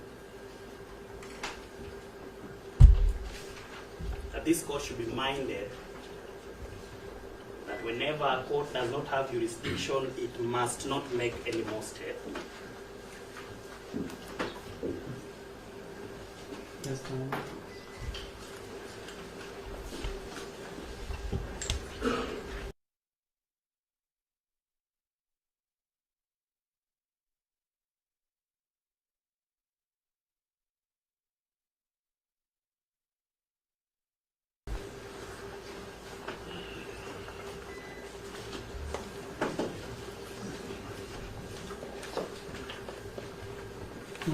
And that rule applies also to independent issues before you.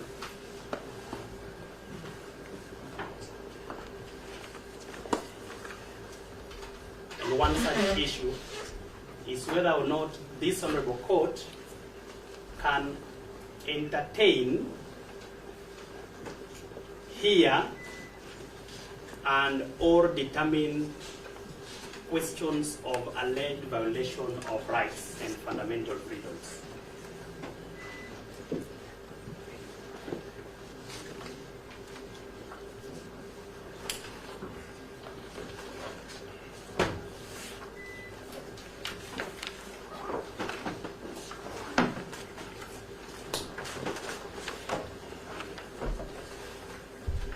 Your Honor, the jurisdiction of the magistracy, the court to which Your Honor presides, is defined and prescribed by Section 8 of the Magistrates Court Act 2015. Section 8 is your jurisdiction to the extent that you can hear and determine alleged violations of human rights.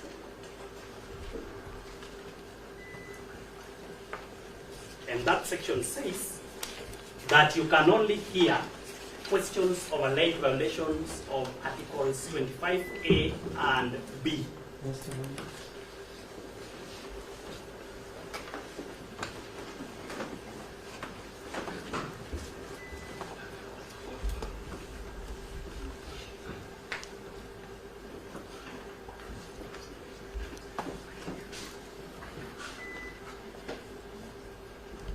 Articles 25A and B.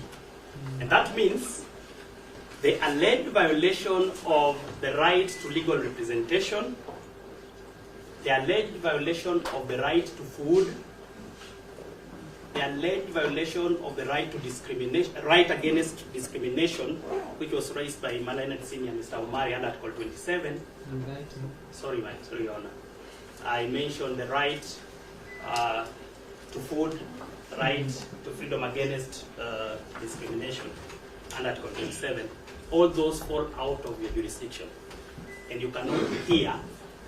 In fact, in normal expectation, it would have been that the court would have stopped submissions on those points. You cannot hear and you cannot make determination around them.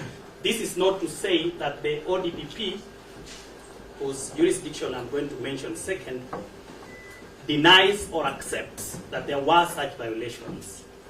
But we are saying that the forum for that determination, the forum for such a hearing is outside your mandate, and they cannot be the basis of your consideration. For the avoidance of doubt,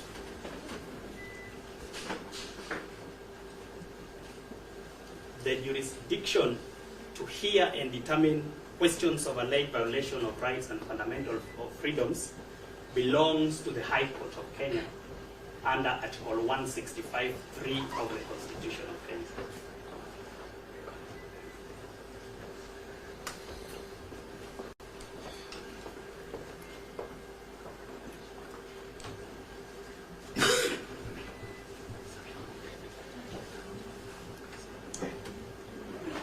(165(3) of the Constitution of Kenya, 2010. Related thereto is the jurisdiction to hear and determine any question as to whether any law,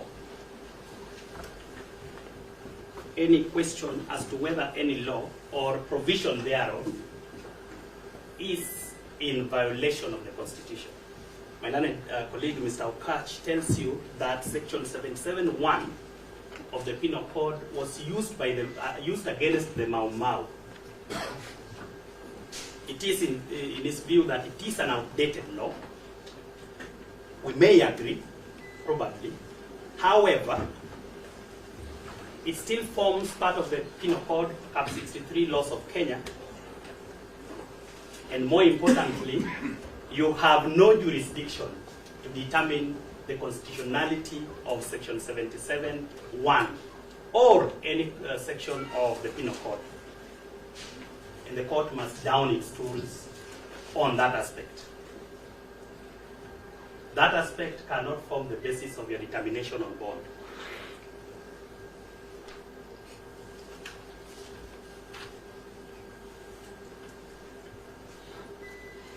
However, Your Honor, for completeness, sorry.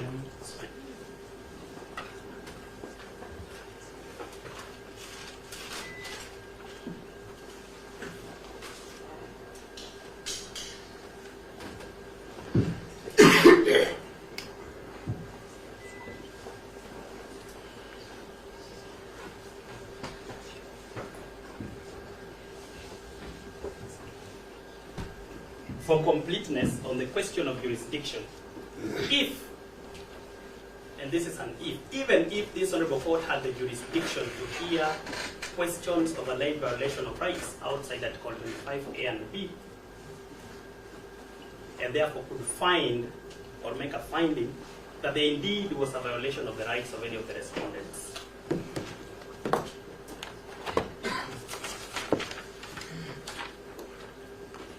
even if you could find that there indeed was a violation.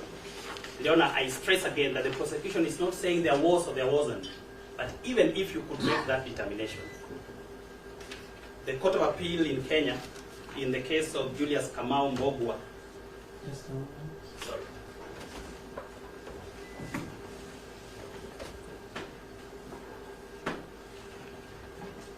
You are very fast. I'm sorry. I was born a quick speaker. I am struggling to go slow, but I'm trying. Yes. The Court of Appeal in the case of Julius Kamau Mbogwa versus Republic, Julius Kamau Mbogwa versus Republic, Criminal Appeal number 50 of 2008, number 50 of 2008.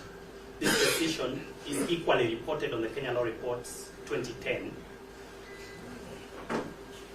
And as correctly noted by learned counsel Mr. Awele, that a violation of fundamental rights does not go into the root of a charge. We are again not saying there wasn't or there was. This court has no such jurisdiction. But even if that finding could be made, that violation,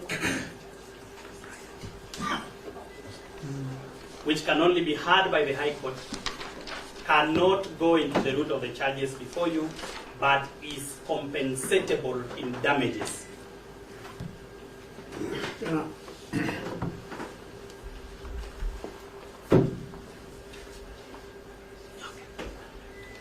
A small point of objection. Nobody raised the question of jurisdiction and determination of constitutionality of sections. Council is dealing on an abstract matter.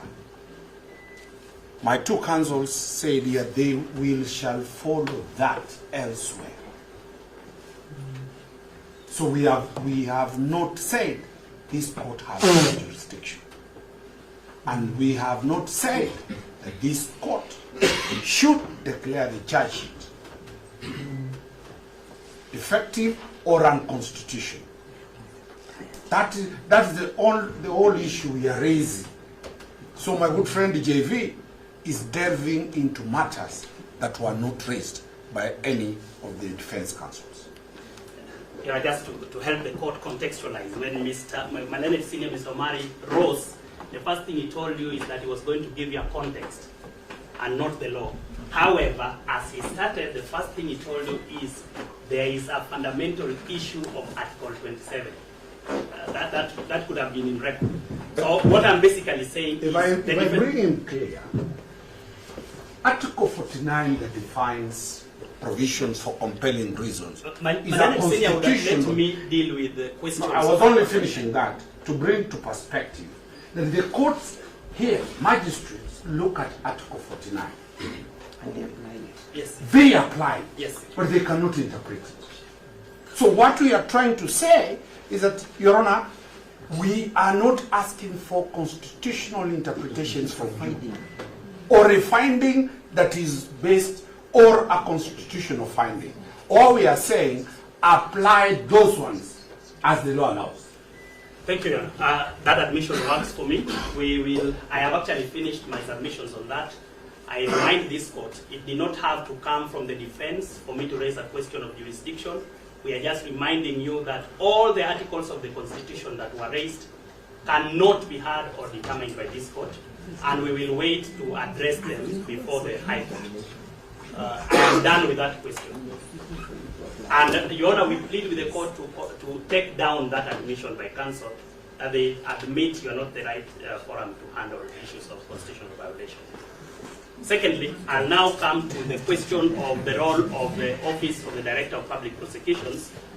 We have been accused for coming with unclean hands before you.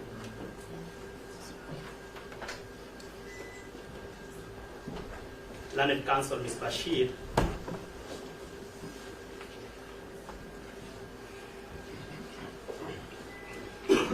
raises a contractual maxim not applicable to criminal law, that anybody who comes to equity must come with clean hands. Even, sorry, anyone who comes to equity must come with clean hands. Even if the maxim were applicable, the obligation to prove that our hands are dirty was on Ms. Bashir. She has failed to prove that our hands are dirty. In fact, according to her, we should have been the one to prove that we have clean hands. That's against the rules of evidence.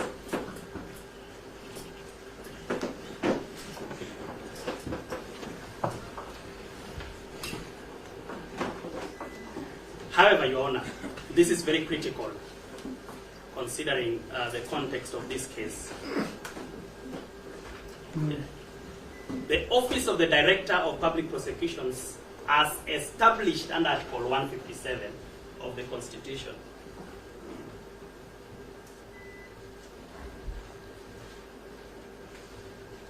has a role that is circumscribed. That role is clearly delineated.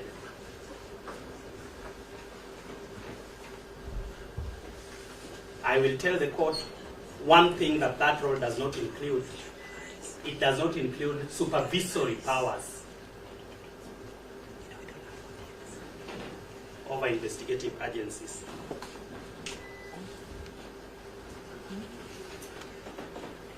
Put differently, the Office of the Director of Public Prosecutions is not an appendage,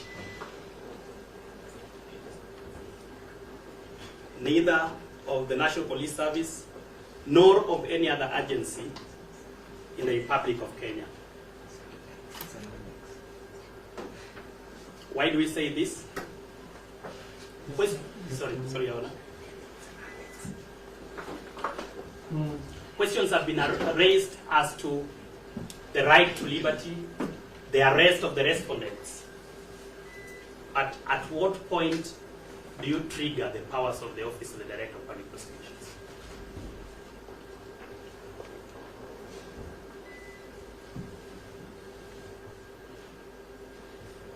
The powers of the DPP in exercising the mandate under Article 157(6)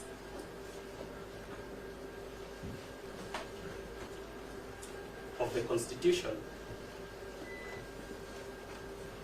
are only triggered when an investigative agency has forwarded an inquiry or investigative file.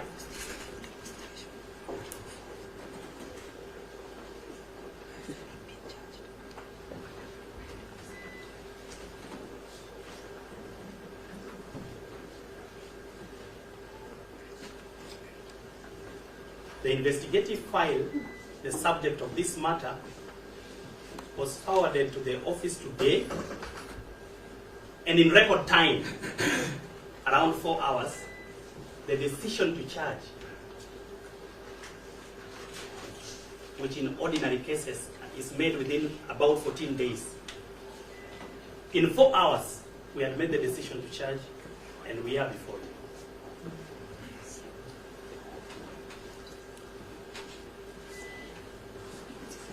You know, still, to help of counsel, I know the office of the DPP is vacant, and they might be shortlisted to contest for that position. Let him look at Article 157(4). If he will be confirmed as the next ODPP, he has the powers to direct the police. If he is admitting here that they do not have that power, then we have a big problem. Your counsel is deliberately misquoting me. Well, I think to his advantage. The powers under Article 157(4) of the Constitution is given, in fact, it's the only power, the rest are mandates. The power of the DPP under Article 157(4) is to direct the Inspector General of Police to carry out investigations into alleged criminal activities. That cannot amount to supervision. In fact, to confirm that, you read Article 245(4) of the Constitution, which... Sorry, Your Honor. The law in me is...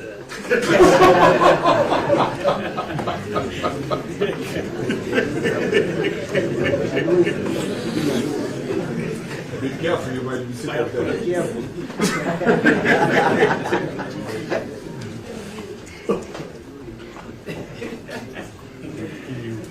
So, Your Honor, the supervision of the National Police Service is elsewhere, not with the ODPP. And like I've assured, I think this is in an assuring manner. We are not an appendage, and we are not a conveyor belt of charges. For us to come before you today,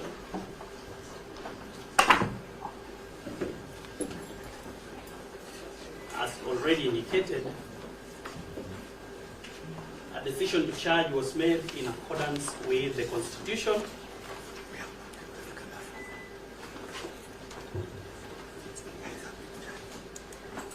The Office of the Director of Public Prosecutions Act number 2 of 2013.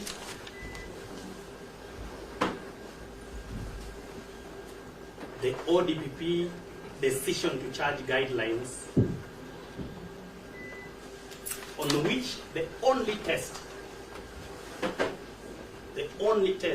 required of the Director of Public Prosecutions, or those of us exercising delegated authority, is whether or not there is evidence with a realistic prospect of a conviction.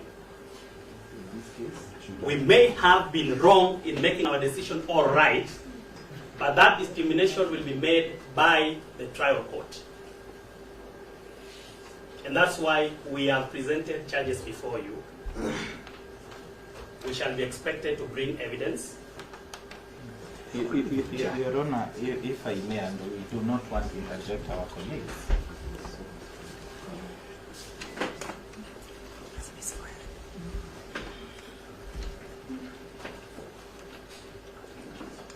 With your kind permission, Your Honor, and just to save the court's time, and my colleague comes from my region, so we want to speak a lot, but there is no question about their power or the decision to charge. We do not challenge that. That is theirs, absolutely theirs. The question that is before you is that affidavit that denies them bond. They've already taken plea. We are okay with that. We'll deal with that. But the issues that we believe the court is interested in is the issue of whether there are compelling reasons. And he's avoiding that because there is no compelling reason. Your Honor, I have that as my next issue. The court was here when a lot of arguments were made on why the office of the DPP has perpetuated an illegality, has violated the Constitution. We have a right to respond to that. That's actually why we're representing the ODPP here. That accusations were made against us. So just like we were very patient with the council, let them be very patient with us. It is very important to us, just like it is important to their client's case. So I plead with this court to allow me to respond to all the issues that they raised. And I'm almost done. The next point. Our next point is on the question of Article 49, on whether or not there exist compelling reasons. And Your Honor, we started with the question of jurisdiction. To guide this court with the humility, that is the only question that arises for your determination. Not the 98% of the submissions from the defense.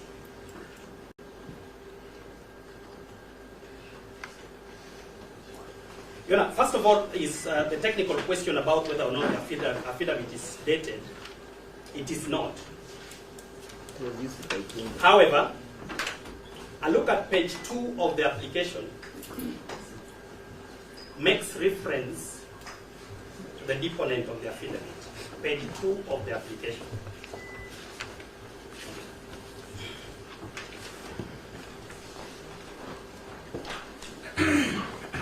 It identifies the deponent of the affidavit,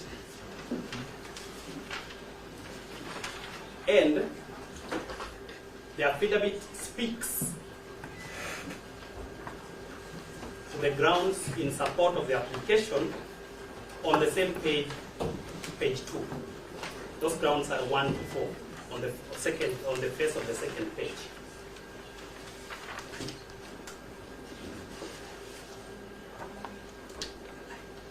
And finally, on that page 2, the application is dated. We therefore invite you to invoke Article 159 because the affidavit is stamped duly and it is signed. Invoke Article 159(2) and find it proper.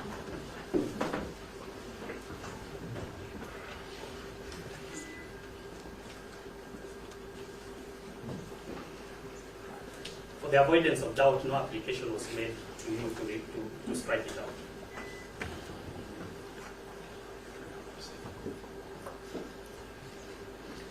To the substance, when you retire, Your Honor, you are going to ask just one question. And that's probably what should have come from the defense, and we should have responded to in rejoinder. Whether or not the prosecution has established any compelling reasons to deny any of the respondents' faith.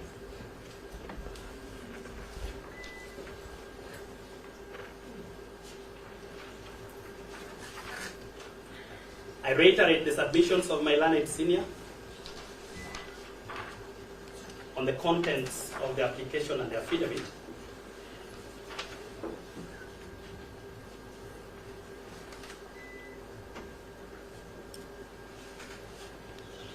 Only to further refer this honorable court to clause 4.9 of the Judiciary Bail and Bond Policy Guidelines. Clause 4.9.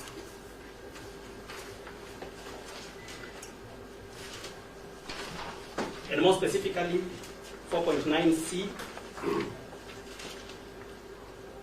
on character and antecedents, 4.9e on possible interference with investigations, and 4.9g on possible interference with witnesses.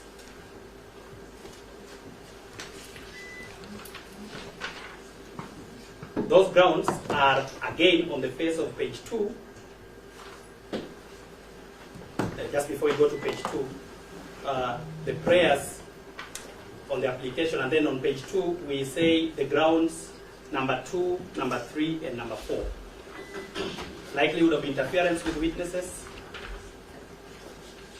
at ground number 3. Likelihood of interference with ongoing investigations. And finally, the possibility of committing similar offenses, which goes to antecedents. Where do we get the facts? My learned senior, Mr. Awele, asks the question, whose reasonable belief?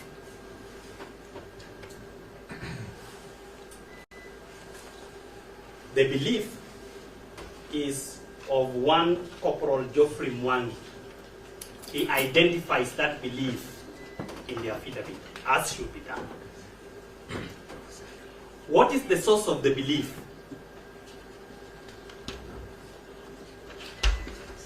Your Honor, identifies. with your kind permission.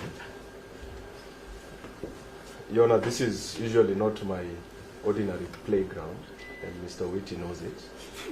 But I believe the rules still apply. He is supposed to be limited to questions of law in his rejoinder. Yes. And I think it is unfair for the accused people for him to start raising or making allusions, factual allusions, that we will not have an opportunity to respond. On that basis, because I was silent, awaiting for the opportunity to raise that issue. And Mr. J.V., learned counsel for the DPP, when addressing the question of the pre-arraignment detention, he did not direct you to look at the charge sheet on the date of the arrest, which is the 18th, and the date of presentation to court, which is 20th. I thought it was important for you to point out. Yeah, maybe no explanation has been, that last. And no explanation has been offered.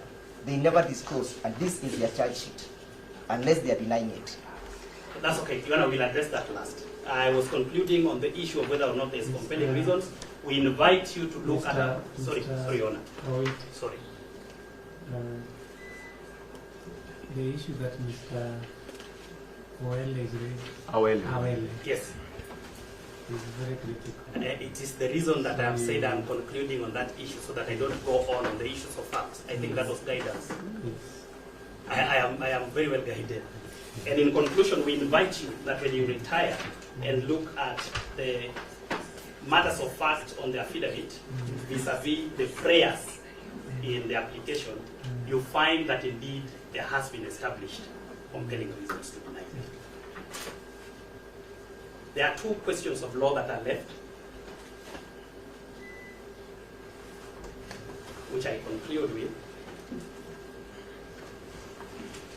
Edwin Shisanya Amboso versus Republic is a decision of the Honorable Honorable High Court, Justice Mugambi, that you've been referred to, we have agreed, and it makes sense that there is a distinction between the orders granted in Edwin Sishanya, which rejected an invitation to declare assemblies unconstitutional or to issue conservatory orders to that effect. The charges before you are in respect of a criminal offense defined under Section 77(1) of the Penal Code.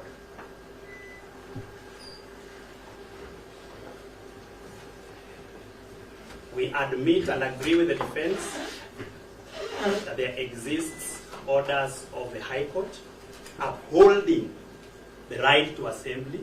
Thank you. We, however, are saying that what we have brought before you is charges for alleged criminal offenses which will be determined upon hearing. Finally, the question about the dates on the charge sheet, I would have referred to 3 provisions of the Criminal Procedure Code. One of them, Section 89(5). There was no invitation from the defense or any allegation that there was any impropriety on the charge sheet. And there's no order of this court rejecting charges, which would have happened under Section 89(5). Number 2,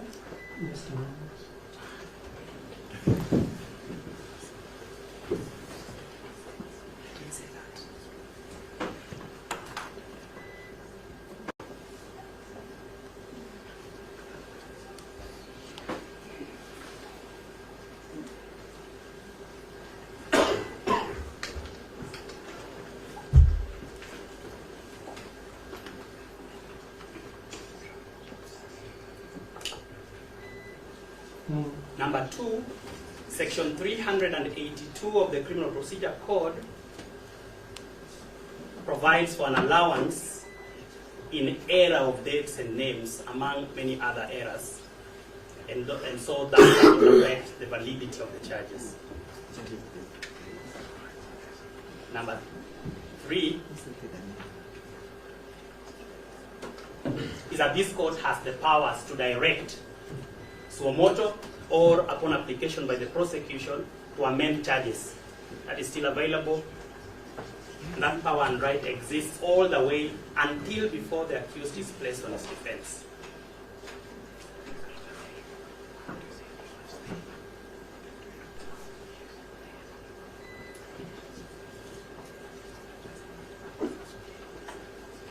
In conclusion, Your Honor, you have been invited to send a message.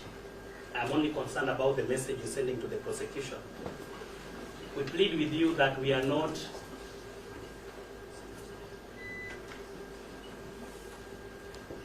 shown, or you've not been shown any fault on our part to send any message. But even if you should, your role in this matter is to determine under Article 49(1)(h) whether or not there are compelling reasons or not to release the accused persons on bail. If that is the manner you're going to show or send us a message, we welcome it.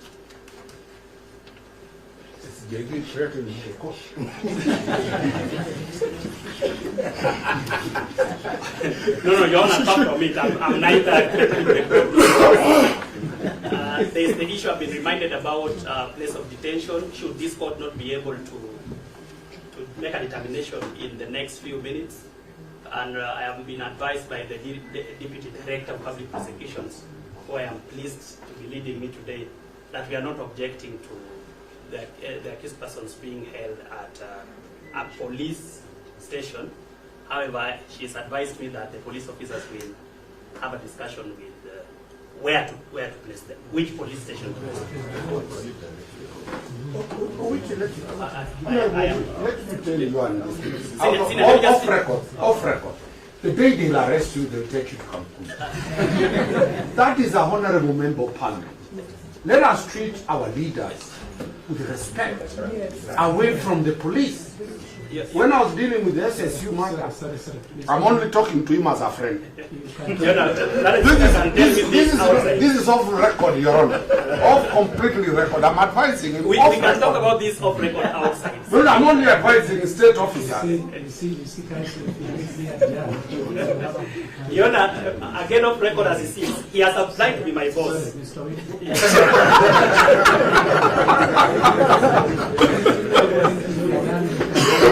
Your Honor, we are done. I'm just reiterating that we have no objection to the accused persons being taken to police station. And when we become my boss, we will still do this. Thank you. Your mind under me to be very different. Thank you, Your Honor, for your time. Your Honor, very. I know it's completely out of order, but I couldn't fail but notice one thing which my learned good friend did mention. That ordinarily the decision to charge takes about 14 days. But they did it within a record 4 hours, which of course we commend, even though we have reason to worry about the speed at which they approved that charge. Secondly, some of the suspects who were in Mwanguru were also driven here at extremely high speeds. So that means I'm just speaking to the urgency in resolving this matter and still renewing the plea that we made before you. Understanding, Your Honor, that really you've had a long day. But if we can get a decision from you before we depart from this court, we will be greatly indebted to the court. But in the event that then at the earliest, Your Honor, I just thought that a good gesture such as this of approving charges within 4 hours should be met with an equally good gesture of this matter being determined within the shortest time possible. So, Your Honor, but I leave it entirely up to you. I just wanted to point that, and I'm sorry because I know this is out of hand. But you know, there's only one more aspect that I'll address you on, the question of the phone belonging to the first accused person. Yes, sir. Now, please. I start hearing another application. We'll address you in the day when you come in the next 30 minutes to deliver the ruling.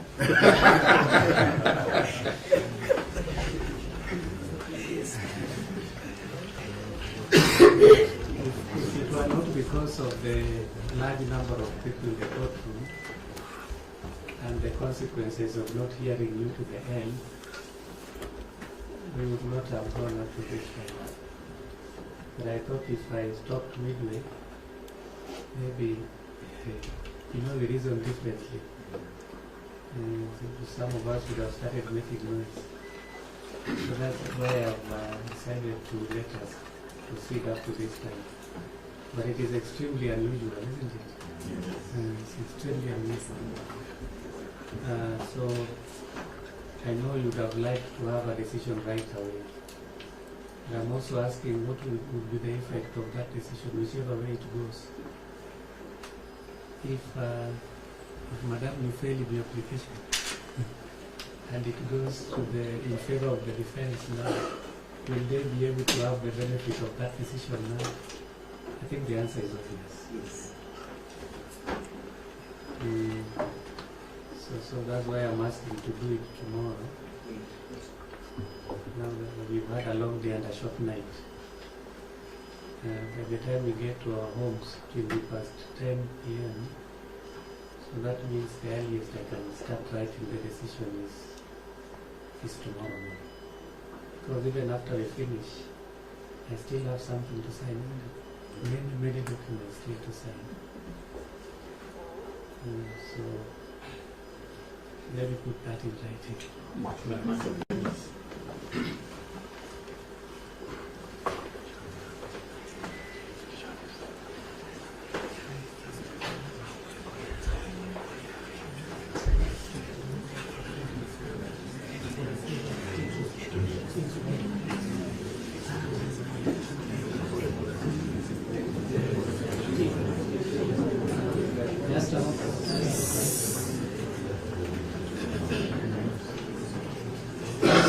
you are still sitting, eh? I don't know why they are going that way.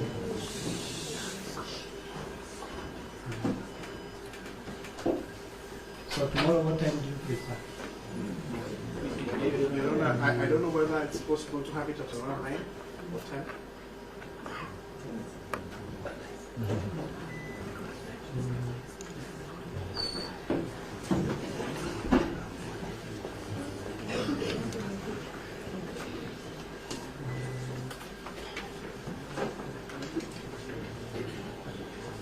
How about 2? 2. Because till tomorrow I have to start sitting at 9. Okay. Your Honor, of course, we really appreciate and we know that this is purely your decision. But we really want to plead with the court in light of the circumstances of this matter. An earlier decision is one that we would really plead with the court. So if we can get a decision at around, we know that we are really pressing the court. We are pleading with the court for leniency on this matter. And just in light of the circumstances, the fact that, Your Honor, we are here at this hour speaks to the uniqueness of the matter that is before you. The earlier we can get that determination, the better for all of us. Some of these aspects, of course, I do not wish to repeat what has been said by my colleagues. But the earlier we can get a determination so that we know whether the suffering ends or it continues, it makes it easier for everyone to know how they manage their affairs. Yes, I get your point. So I'll try and have the ruling ready by 9 a.m. I realize I cannot carry the file home because you never know what might happen in the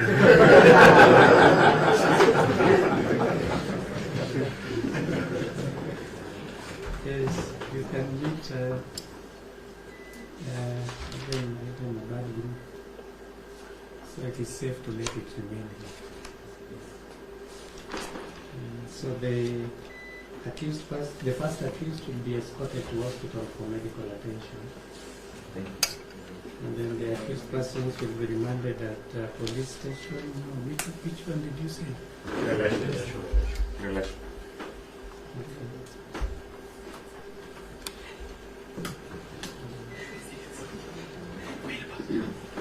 Is that where they came from? No, they came from Wanguru. Others came from Wanguru. Wanguru is very far. Can't go back. You might even find now there are no vehicles taking them there.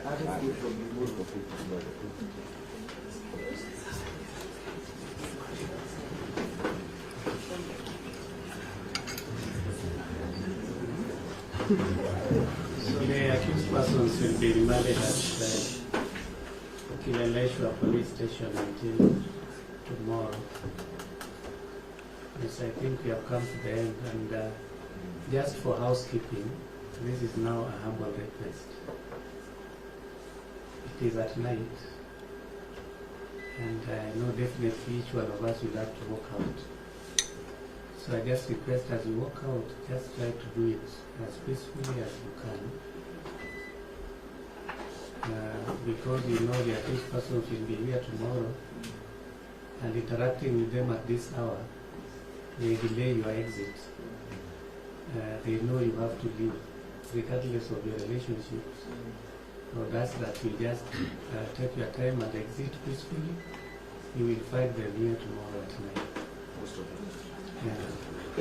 On behalf of all my colleagues, we wish to take this opportunity to thank the court and the prosecution and the court assistants and the members of the press and the gallery for the magnanimous time you have given unto us and the time and the kindness you have extended to the defense. We are so much humbled and obliged. Thank you. To both sides. Your Honor, I do confirm on behalf of the prosecution that the decision was that of Solomon. So we are really elected and we appreciate it. Thank you. And also for our colleagues. Thank you. Thank you. So enjoy your evening. Thank you. I don't want to leave you here. I'll ask that you leave ahead. That's very unusual, Your Honor. You're always the first one to leave. But we shall oblige. Yes.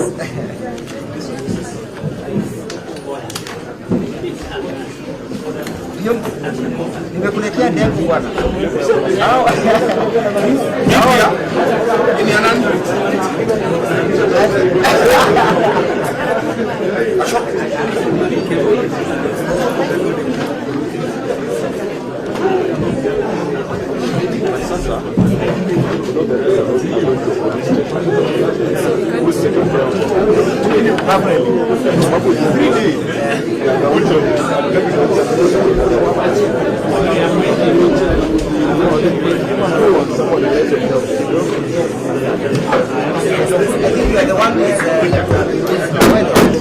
You are the one who has the content of the case.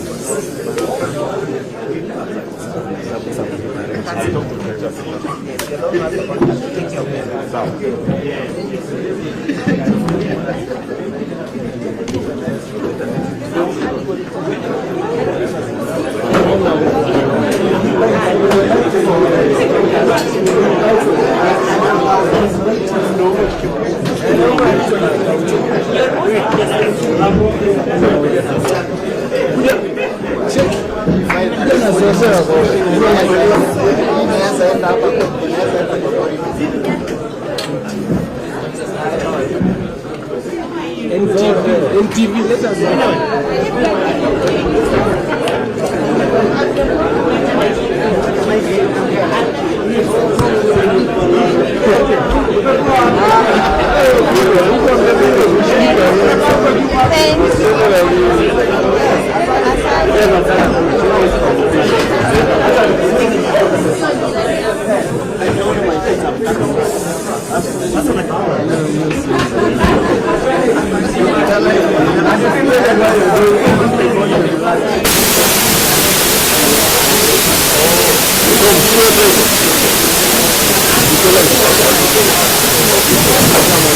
Thank you.